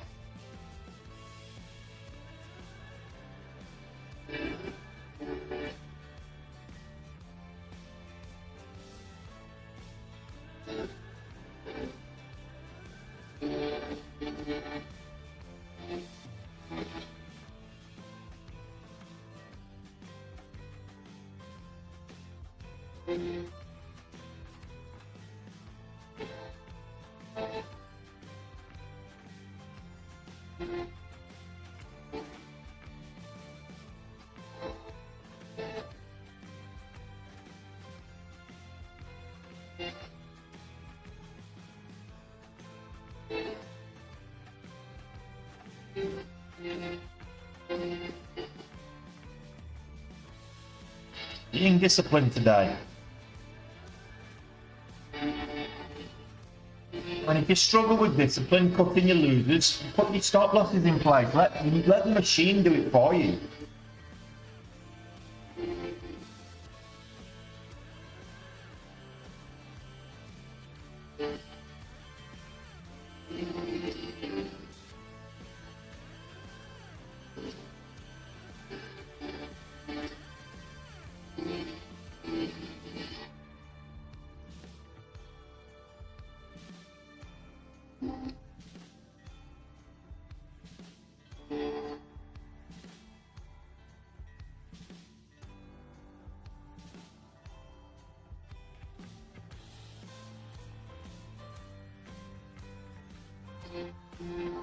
That's struggling up at $5.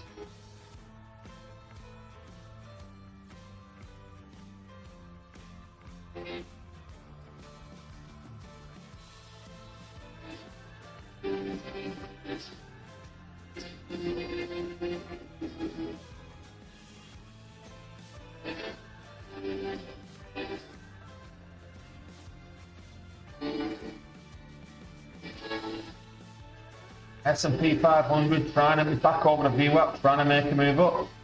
I put my stop just below the VWAP there, so as it pulls back and stops me out, it's going bearish. So I don't mind risking that much.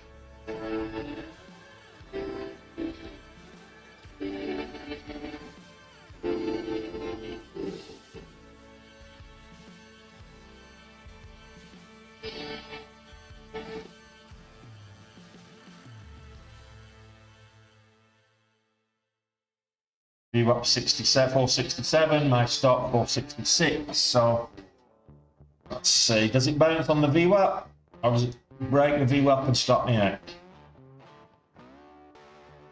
Still no resumption on Nexium. HCDI still break. The momentum with HCDI is still very much upwards. There we go. Stopped out for the broke the VWAP. I don't mind that. First red of the day.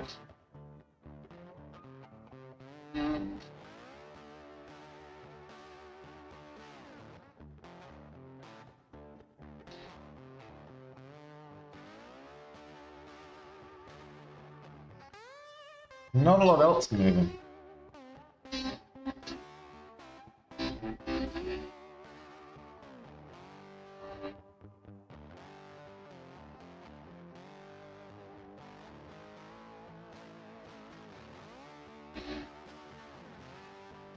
I'll wait for the breakout at the top.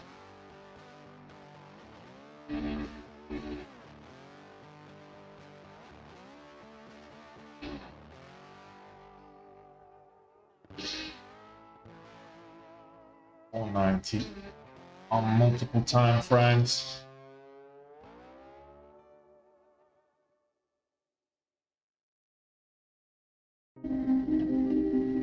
Well, anybody seeing anything worth taking a look at? Because I'm not.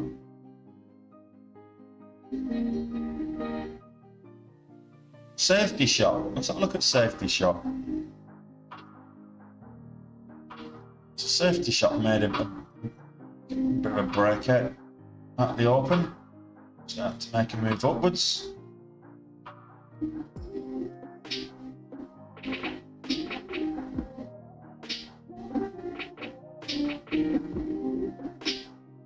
Yeah, not something I'm interested in, guys. Safety shop, it just doesn't look particularly strong to me.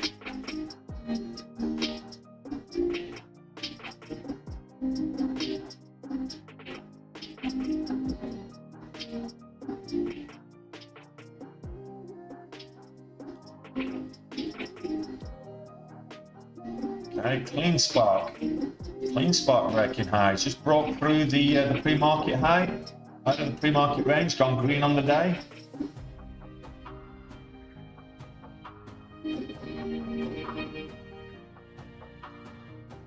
Clean spark, top momentum stock right now to the upside after clear mine. So clean spark it is. Clear mine is pulling back.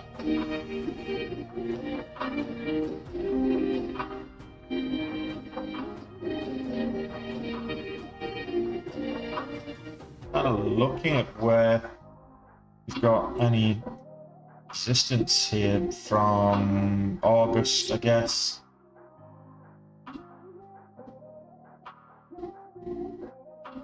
Yeah. We're kind of at a bit of a pivot point here from back in July and August.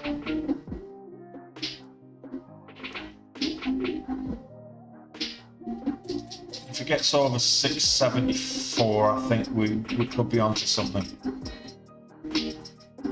So over the $0.75, we could be onto something. That's clean spark, decent volume. What's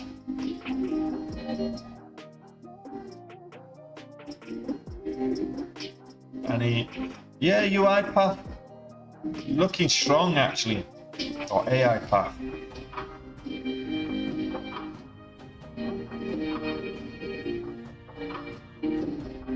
Yeah, broke out.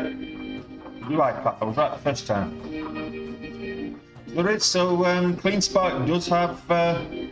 So Clean Spark releases November 2023 Bitcoin mining update. It mined 666, the devil's number, Bitcoin in November. 24% increase in the same period last year. So Clean Spark has increased its Bitcoin mining. So 402 Bitcoin for 14.7 million. So they got into Bitcoin mining back in 2009.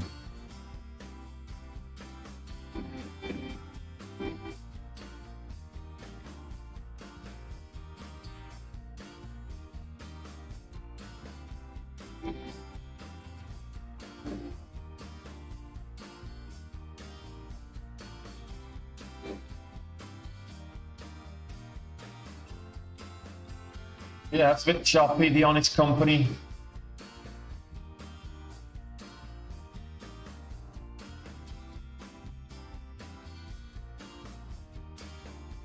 You know, getting a little bit of chop up there with Clean Spark. Altimmune, it's kind of a bull trap there before breaking low. It's bouncing on this low here, so just above 450. Trying to find a bit of support at the $0.5 here. I'm not convinced. And there we go. Now we brought the $0.5, so that was a bit of a bull trap. If you were shorting it, that's where you would have added on that pullback or pull up. So yeah, Altimmune. I was looking for a gap and go. This is what I prefer to call a gap and crap. So yeah, not one for continuation. Clear mine pulled all the way back. Look up to the load of VWAP now. So are we going to make a move back up? Don't know.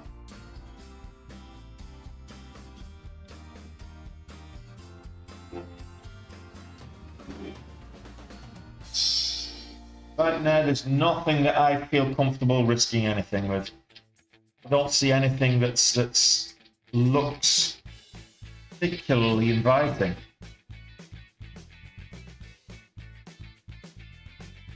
The honest company is not great volume since it popped up.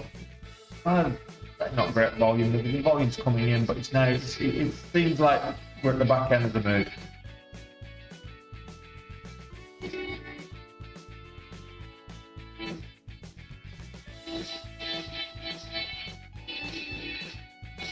HCDI is under. HCDI is doing well, but it's under $2 at end. And as you If you're regular to the channel, you'd know I don't trade. What ticker is this one? This one is OMND, no, CMND. Bear in mind, it's the catalyst. It's a weight loss treatment catalyst from Tuesday. I think that's what this one is. Weight loss treatment. It's catalyst from Tuesday, I think.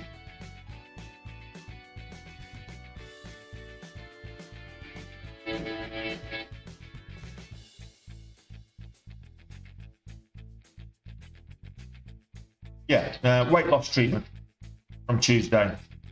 Moved up big on Tuesday. Huge pre-market on Tuesday. Like literal pennies.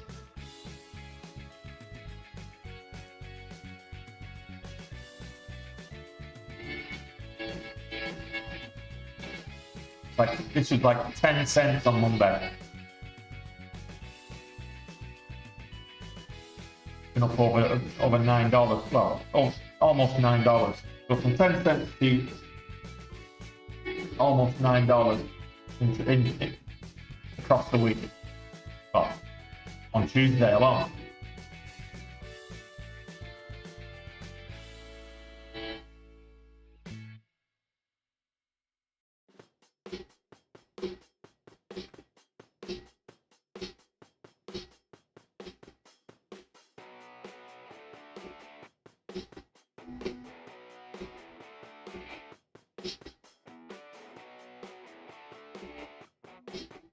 Well, Imran, if it works for you, boo-boo, you do you, boo-boo. We all have our own little quirk and foible, and you know, people look at the way I trade, and I don't recommend people be as aggressive as I am, but it works for me. And some days I'll have a big red day, but more often than not, 2 out of 3 days I'll, you know, more than 3 out of 4 days I'll have a big winning day. So it's whatever you're comfortable with. Put your minds underneath the view up. Not interested.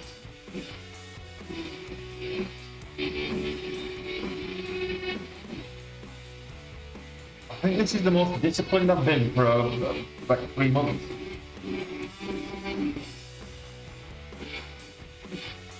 CLSK looks probably the best option right now. Clean spark. It does have a nice catalyst, a reasonable catalyst as well. So let's see if we can't find an entry position. We've got the $0.50 here, so high of day 53. 645 might have been a good entry. Looks like it's getting a bit extended up there though. Volume top, smaller candle.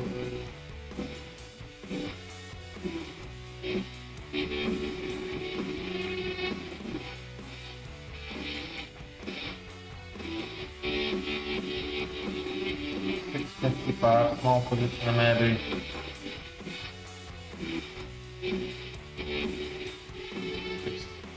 $6.53 for 5 minutes.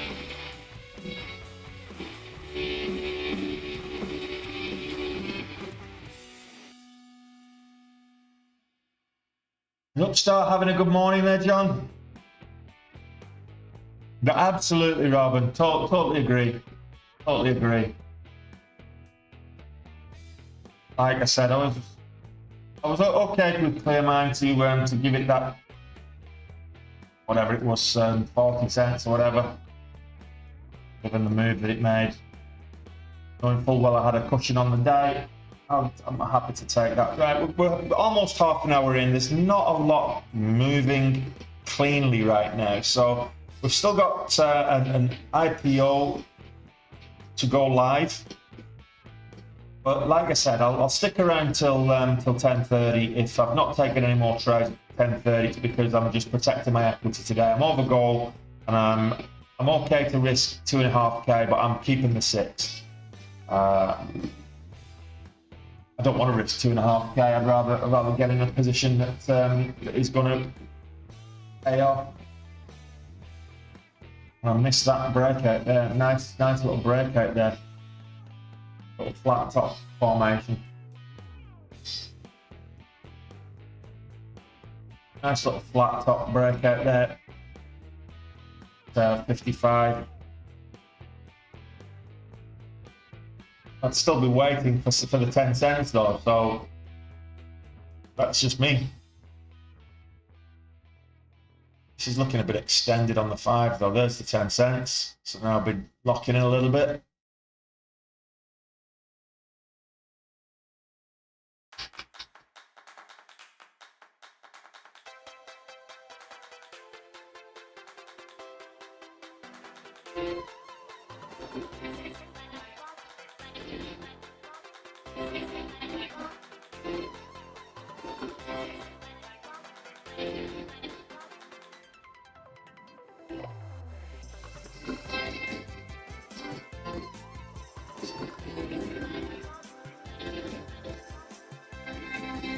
I've got a trailing stop there. That's pretty much me being very cautious today.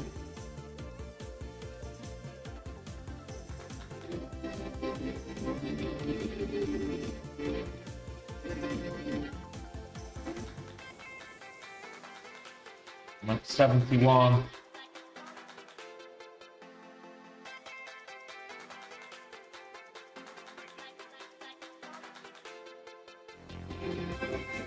Up to the current high of day, 675. I'm risking 6 cents. Right now, I prefer to risk 10.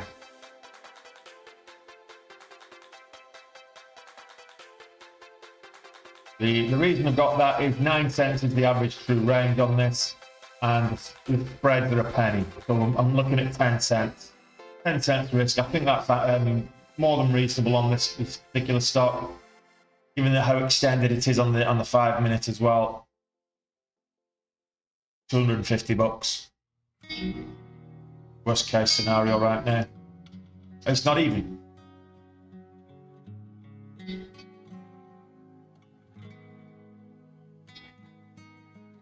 $150. 6 cents, isn't it?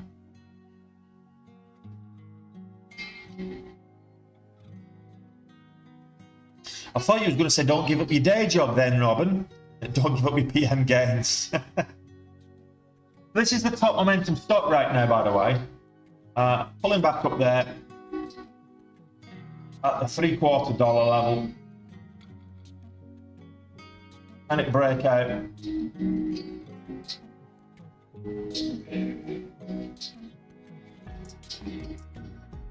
And just break even on the trade right now.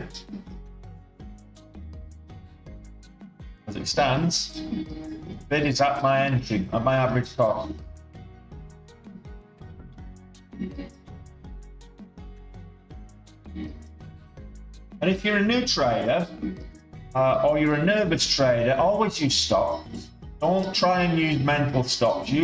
Don't trade pre and post market because stop losses won't work, but always use physical stops. It will just enforce that discipline and you know what you're risking, and the worst case scenario is that you get a little bit of slippage. Not likely to get much slippage on this one simply because it's not moving that volatile.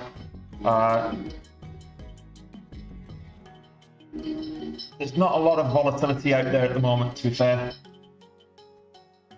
CDI is probably the one that is the most volatile.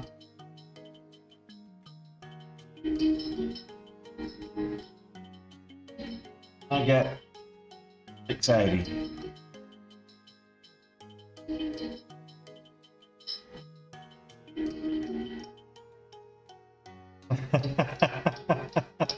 Okay, Chris.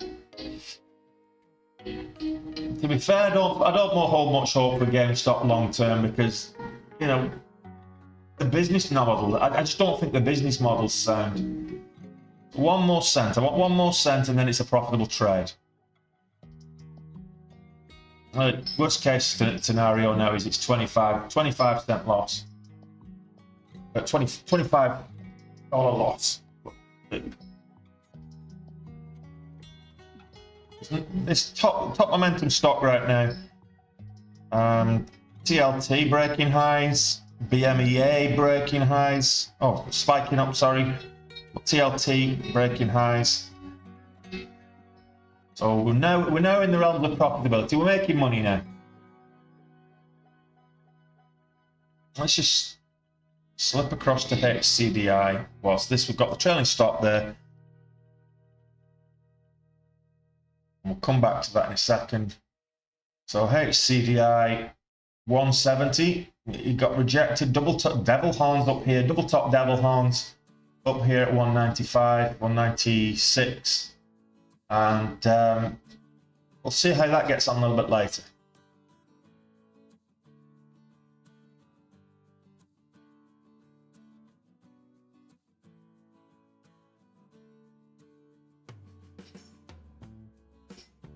Worst case scenario was I make 5 cents. Yeah, the S&P 500, there we go. Made 75 bucks. So I made 3 cents. Slippage. I can have slippage when it's moving that slow. Come on. That's just terrible. But look, there's not a lot moving right now with any kind of gusto. Any green's good green. I'll take the 75 bucks. Any green's good green. But the S&P 500, back green on the day. Pre-market high is up there at 457.30s. We've got 457.13, but 457.31 is what the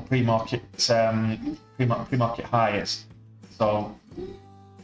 Can we stay green? Can we have another bullish green day today like we did yesterday? Had a little bit of a pullback coming into the open, into going red, and now we're going green again. So kind of sideways at the moment. The top of this last move on the daily. But let's see. Can we get to what was the high on Wednesday? Have a quick look on Wednesday. That's a 15-minute. But topped out on Wednesday up there at 458.32. 458.32. We've got quite a way to go before we get to Wednesday, the week high, but let's see. S&P 500 looking nice.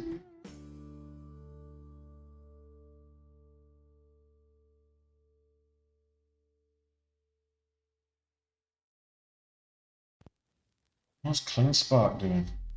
Still breaking highs. That went down. Don't like it.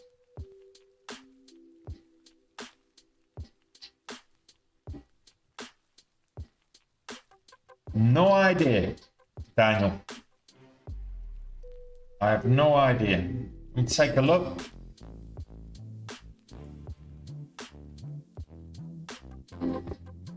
Oxford Technology, 56 cents. No idea. It sold off hard there the beginning of last month, entered a bit of a consolidation period, and now it's moving back up again because it was up there at about $1 or whatever it was. After, I think it was a reverse stock split or something. Beginning of last month, was it? Not something I would. I don't like the penny stocks. I don't trade them.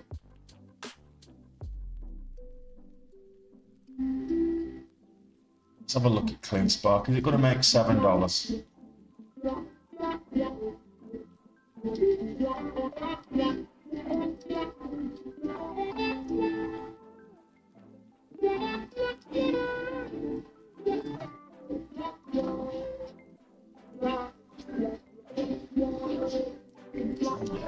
$0.08 on the ATR. It's just not volatile enough for me.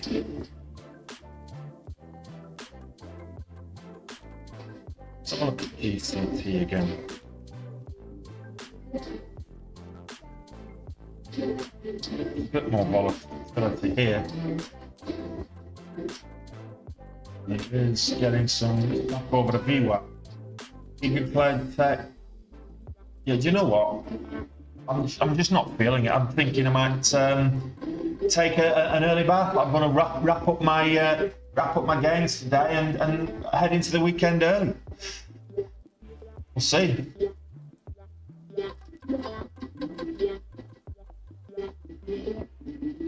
Yeah, so Elastic had good earnings last night there around.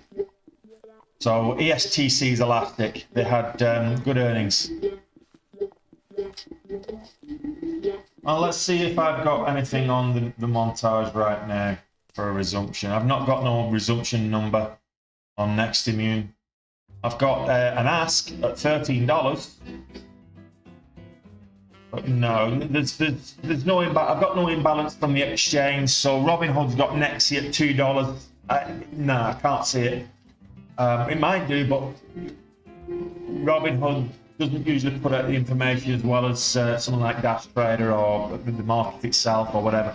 There's no resumption information out there yet that I'm aware of for Neximmune. But watch the space; it could still change.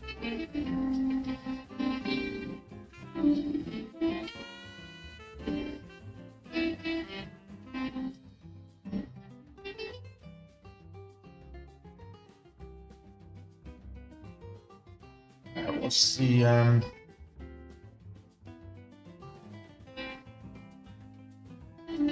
let's go back to GigaCloud.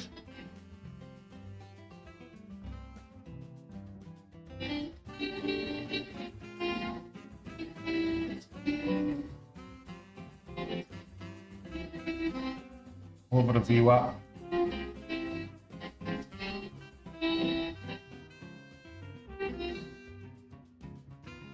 This one is $11.25, so $0.25.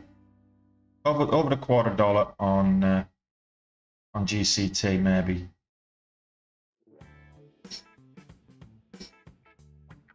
Minim not doing anything, so let's just move these over on the smaller screens.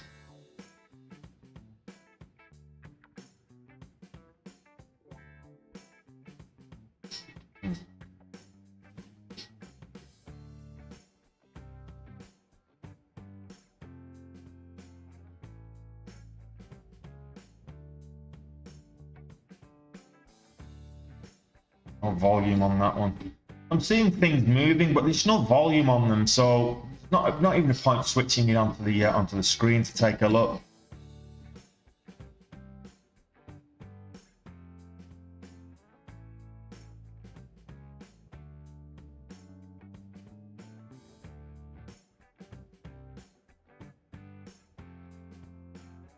Just a lack of volatility. You need to really profit. You want volatility and volume.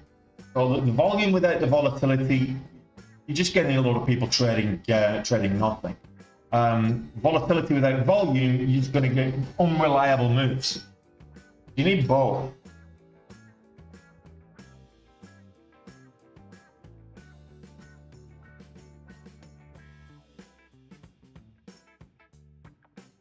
High of day 692.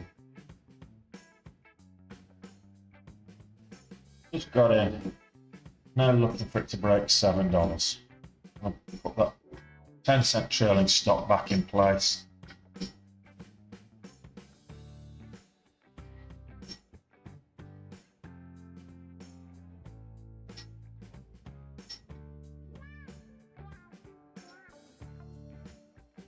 Right now, I'm risking $50, so worst case scenario, plus slippage.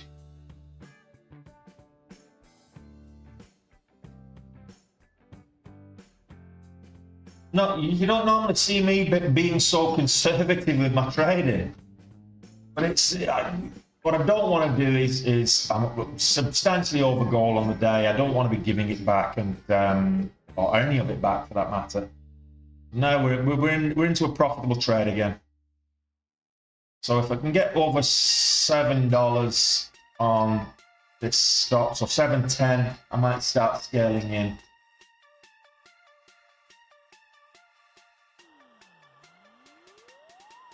$7.10 on the bid, I might start scaling in. If it's looking good. Right now we've not got a lot of volume on this this particular candle. So I want to see some bullish volume. This is clean spark, CLSK. If you can't see the ticker, it's on the screen, CLSK. I want to see, there we go, 7.12 on the bid, and I'll start scaling in. Or I'll get stopped out. So I've made another 10 cents on this, less slippage.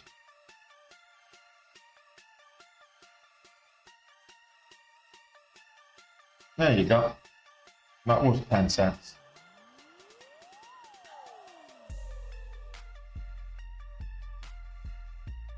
Okay.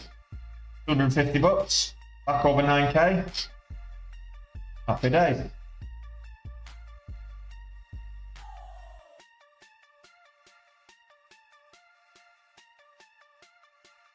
And if you can get 10 cents out of the market every single day, you could, and that's all you're looking for. You can, and you scale up in size over time. You can make a lot of money just getting 10 cents every day out of the market. Think about it.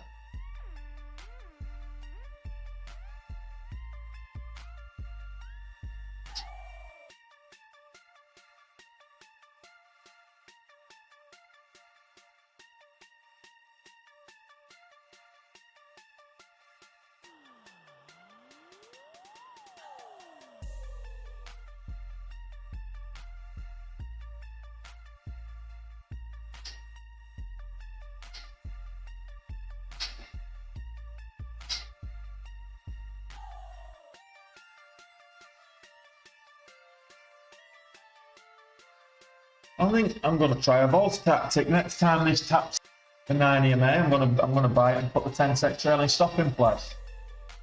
Next time it comes back to the 9. See what happens.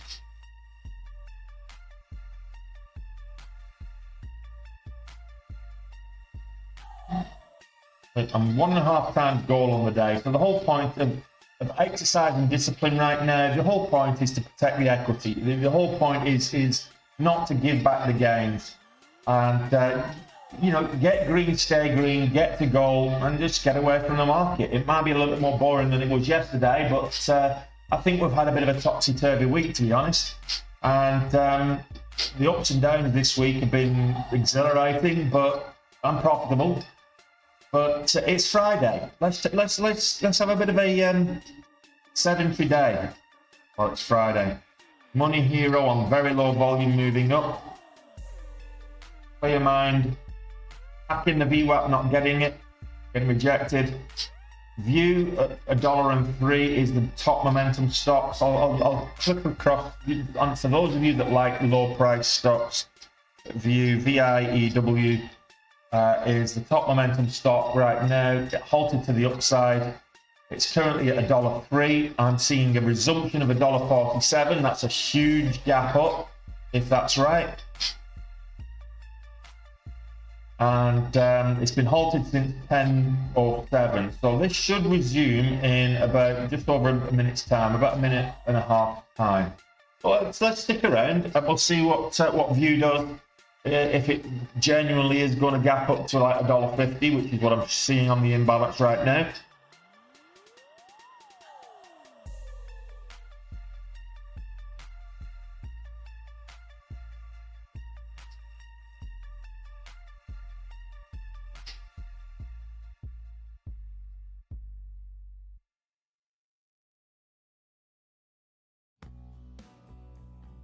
And clean spark. Doing 720s, starting to make a nice move up now. I just want to see where this resumes, if it genuinely is going to resume at $1.50, which is looking like it is right now, and it should It's a 10-minute halt. It should resume in about 30 seconds-ish, give or take. PIEW.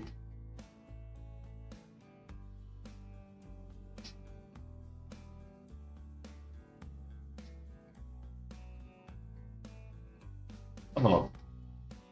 So in about 5 seconds-ish, give or take. There's no resumption there. Must be a longer halt. So I'll give it. So this was halted at 10:07. It'd probably be a 30-minute halt. Let's go back to clean spark.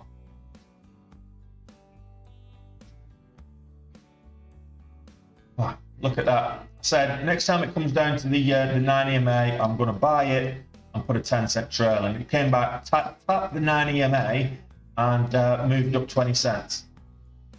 Oh, go figure. I'll wait again. Buy the dip. Volt, you might be onto something, buddy.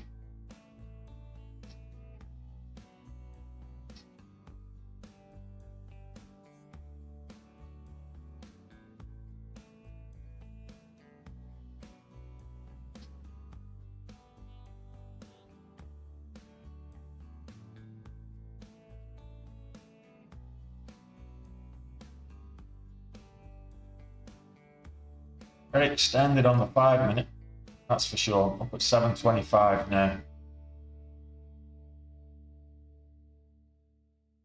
So clean spark looks to me like the best option. I mean, we're getting a bit of a flat top there on clear mind, just above the VWAP. Ascending wedge into a flat top over there, kind of 470. So we're getting a flat top, ascending wedge into a flat top. The bottom of the support is the 9 again. So this could break out. An ascending wedge into a flat top is a typically bullish pattern. It's right on the VWAP though. So if this breaks out, 470 could be of interest. I would wait personally, wait for the 475. And because you've got psychological level at the quarter, half, and whole dollars, very psychological levels at this kind of level. So just to be mindful of that. The support it was getting on the 9 EMA, it broke below that. So a pattern isn't complete until it breaks. Let's see the eye at $2 now, is it? I'll take a look at that.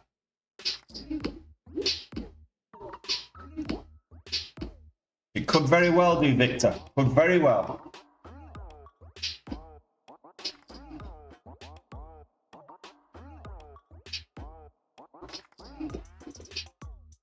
View did a resumption.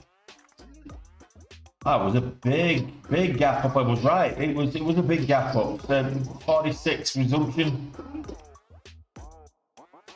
Oh, 48. So 148 it resumed, flushed down into a downwards halt, and it looks like it's going to resume quite close at 123. So if you were in this volatility halt here at just over $1 and it gapped up and you still got caught in this, you're still going to have a chance to get out profitably because it's only going to resume at 123. So assuming it doesn't go any higher, but yeah. Clean spark, let's have a look at you.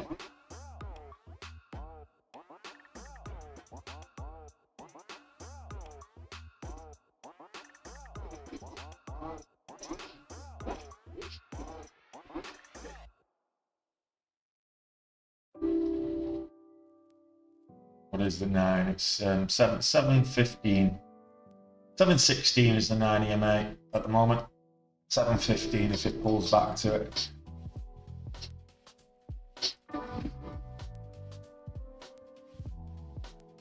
You know what? I'm wrapping it up at the bottom of the hour. It will be halted all weekend, Ed.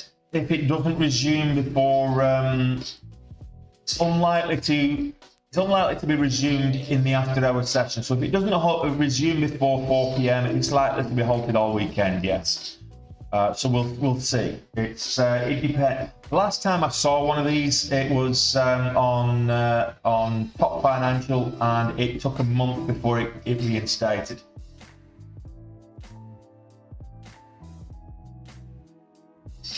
Clean Spark is looking quite bullish, and I like this. It's step staring up. It's actually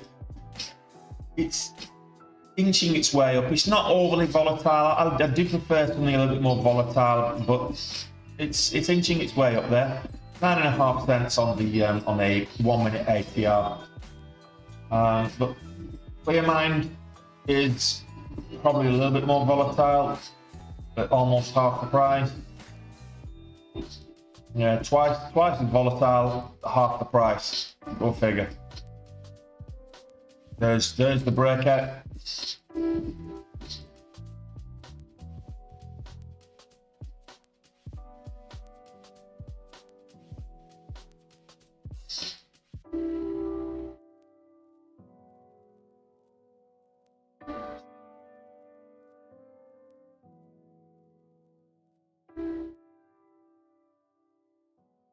Got 16 cents on the ATR. We've got 5 cents on the spreads. 5 and 10. 10 cents on the spreads. So 16, let's call it 25 cents is the risk.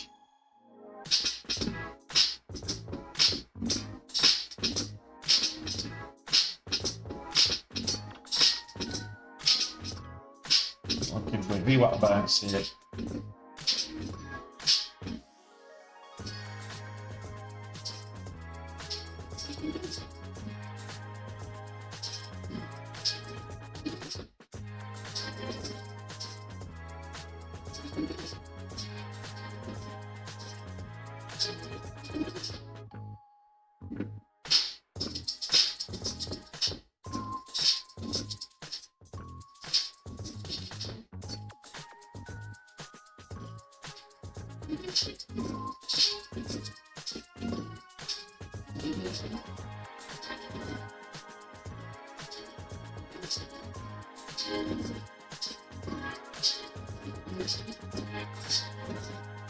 And we get over $5.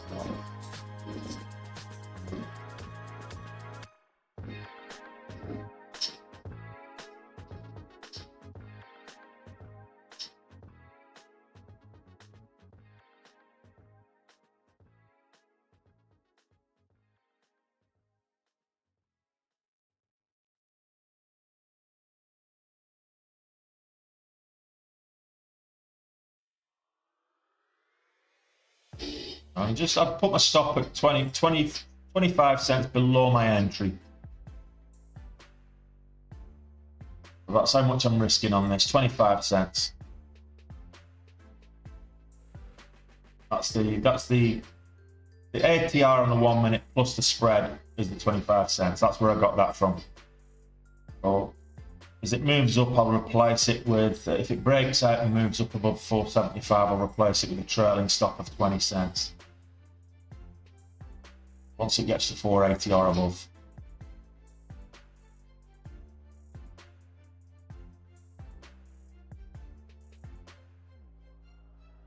UiPath, it's looking fairly steady.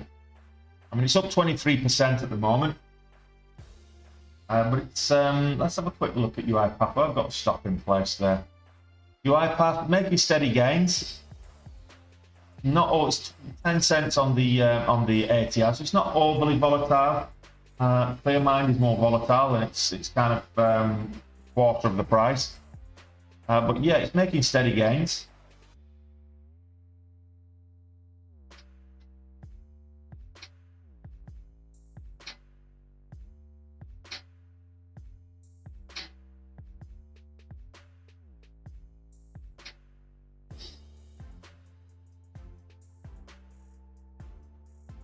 Lost 2 cents on swapping that trailing stop out for a static stop out for a trailing stop. So I lost 2 cents plus slippage. So Clearmind, I lost 900, so I just lost another $700 on that.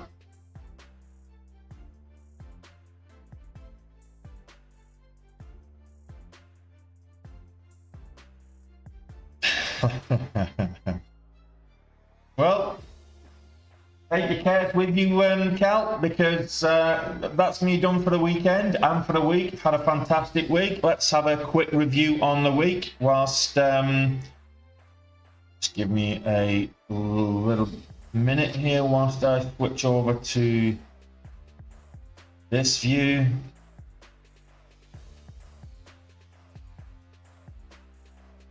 And then we can go from there. Okay, so Benzinga. This is how I've got my Benzinga set up, guys. And if you want Benzinga, put it there in the chat. 65% off at the moment with Benzinga if you use the code 1123 at checkout. Get on it while you can, because that should have expired yesterday, and it's still live. That discount code is still live. Okay, so yeah, get on Benzinga if you've not got it already. 65% off. You're basically getting it for every month for less than $70. It's an absolute steal. And if you're saying $70, that's a lot. Well, come on. If you can't afford $70 a month, then you shouldn't be day trading. It's simple as that. It's not aimed at you. Okay. So Benzinga. This is how I've got my Benzinga set up. I did a tutorial there. Go and watch that I posted that video, Benzinga tutorial, how I set this up. So I've got my gap scanner here. I've got my surging scanners here. I've got my momentum scanners here, both up and down. I've got my alerts and signals, and then I've got my rolling news. So that's how I've got my Benzinga set up. So yeah, get on that. I'll come back to the reports in a second. If you want to learn how to trade, happy to take you under my wing. Happy to invite you into the community. Of course, you will get access to the private Discord if you want to learn to trade. The Day Trade with Tony course was 40% off for November, back to normal price. That was a Black Friday promotion. But if you want a better price, reach out to me directly, and I'll sort you something else out. Day trading with Tony, and what I'm doing is I can give you a 2 weeks money back guarantee if you don't like it. It's $120 a month. It's again, this is an absolute steal. $120 a month, or $300 for a quarter, $1,000 for a year. Just get on that. I'll teach you how to trade, and it's up to you. No guarantees of profitability. I'll teach you how to trade profitably, but there's no guarantees that you will be profitable, because you have to have the discipline and the mental fortitude to execute against the strategies, and I can't give you that. That's something that you got to have for yourself. Okay, so check that out. That's Day Trade with Tony, and what I do want to say right now is in this link, so there's a link in the chat there, pinned in the chat, which brings you to this link tree, and the Traders Launch competition is the first link in there. Get on that right now. It's a free trading competition that we're launching on Monday morning. If you registered this weekend, you'll have access to the platform by Sunday afternoon. And there's some fantastic prizes on offer. We're giving away the potential to get fully funded with Traders Launch, who are a proprietary trading firm, and they will give you a fully funded account if you pass their challenge. Now, the cost of getting one of those challenges, well, you have to pay to take one of those challenges to prove that you can trade with an edge. Now, if you win this competition, or if you're in the top 3 in this free competition, if you're in the top 3, you will get one of those challenges, 25k, 15k, or 10k. You'll get one of those challenges, and if you pass that challenge, you can get a fully funded account with something like a T3 brokers or interactive brokers or something like that. So get registered. The link is here in the link tree, and yeah, that's we're starting on Monday when the bell rings. The competition will be open, so you've got all the way up to the bell to play around with the platform and everything else, and get it how you like it. But yeah, just get registered now. And I was talking about Benzinga, you've already talked about that, but where are we on where did we finish on November? So this was my November. Started really well. 20k first day, almost at goal on the second day, small red day. Then we had almost at goal, well, no, we had a big, massive green day on the 6th, 52k, then another more than double goal, followed by a couple of small red days. Small green day, big green day over goal, big green day over goal, small red day. Big green day, big red day. That kind of hit the confidence. When you have a big red day, some of you saw that, when you have a big red day and you know it's your own fault because you go on what's known as going on tilt if you're a card player or a poker player. Yeah, it's and then to follow it up with another red, at that stage I was kind of losing confidence. I was thinking, look, we're in danger of going behind on the year. We're in danger of not hitting the annual goal. I kind of wrote off November as I'm not going to hit the November goal.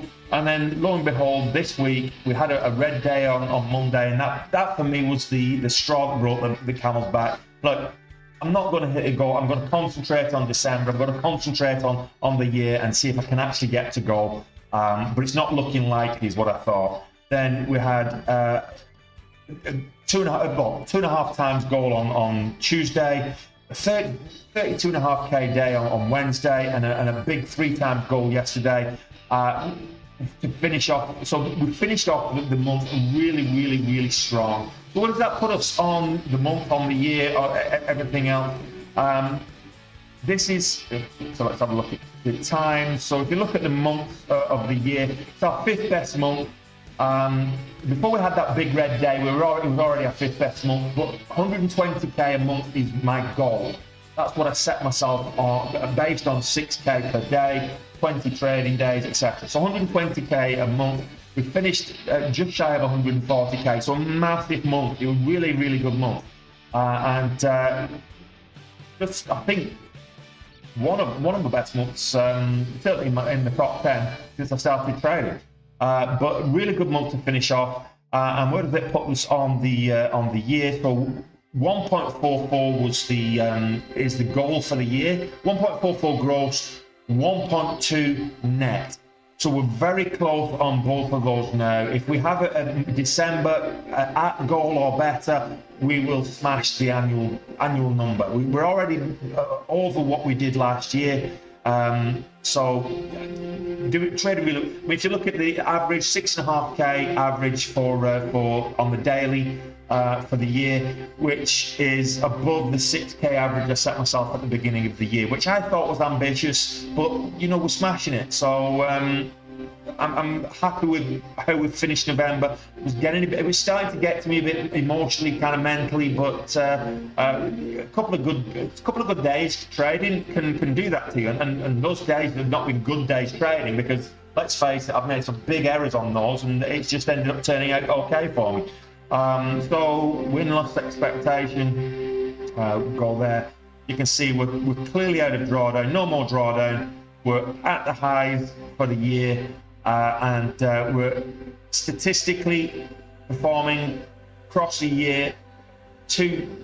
Winning trade, but 2 out of every 3 trades are going my way. 1 out of every 3 trades are not. So just remember that you're going to lose. You're going to lose trades. You're going to have losing days. So let's go back to the calendar here, okay? And if I go back to the calendar here, every single day I've had days where I've been losing. March, April, and May were phenomenal months for me. But look, most I had was 4 losing days in those months. And then I got into June, and like there's 6 red days there. Didn't do much in July because I was moving, relocation. Started trading, had 5 again. Missed the early part of August because with the move. But then there's like 7 red days. 7 red days in October. 7 red days in November as well. So not ideal. Consistency is key. But look at my big months, March, April, and May.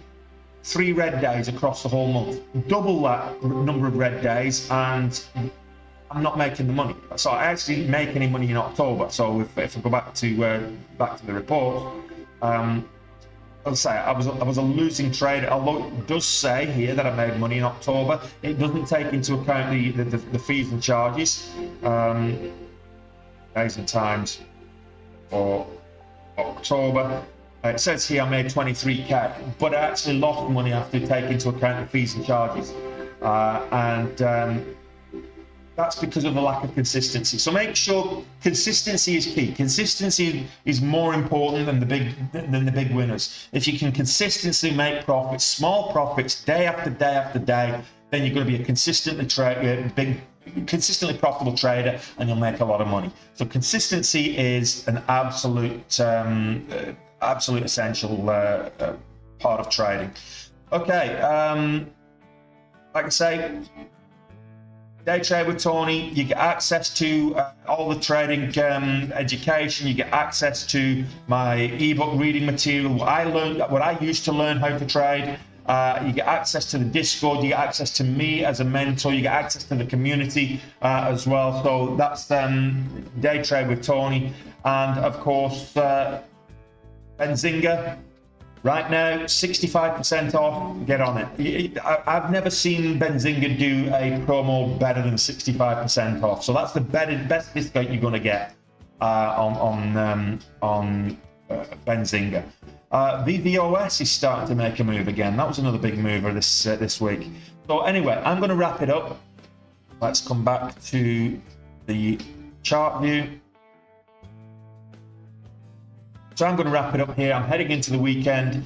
I hope you guys, I know Volt is a happy bunny this week, but I'm heading into the weekend, and I'm going to have a couple of drinks. Bought a couple of bottles of wine today whilst I was out with the family. I'll enjoy those tomorrow. The outlook's sunny, both in terms of the weather and my life expectancy right now. So I've got a sunny outlook. So in the meantime, guys, have a great weekend. Enjoy the rest of your day, and I'll see you on Monday when we do it all again at 8 a.m. on Monday, live on YouTube. I'll be looking at going live from 7:30 in the Discord. So if you're in the Discord community, if you're in the Day Trade with Tony community, how do you get access to the Discord? It's a private Discord. If you're a member here if you're a top member here on YouTube, or if you are a Day Trade with Tony student, then you'll get access to the Discord. But I'll be going live from 7:30 on Monday in the Discord. I'll be going live in the YouTube, Twitch, Rumble, the usual outlets, the usual streaming from 8 o'clock on Monday. So I'll see you on Monday. In the meantime, have a great weekend. Take it easy, guys.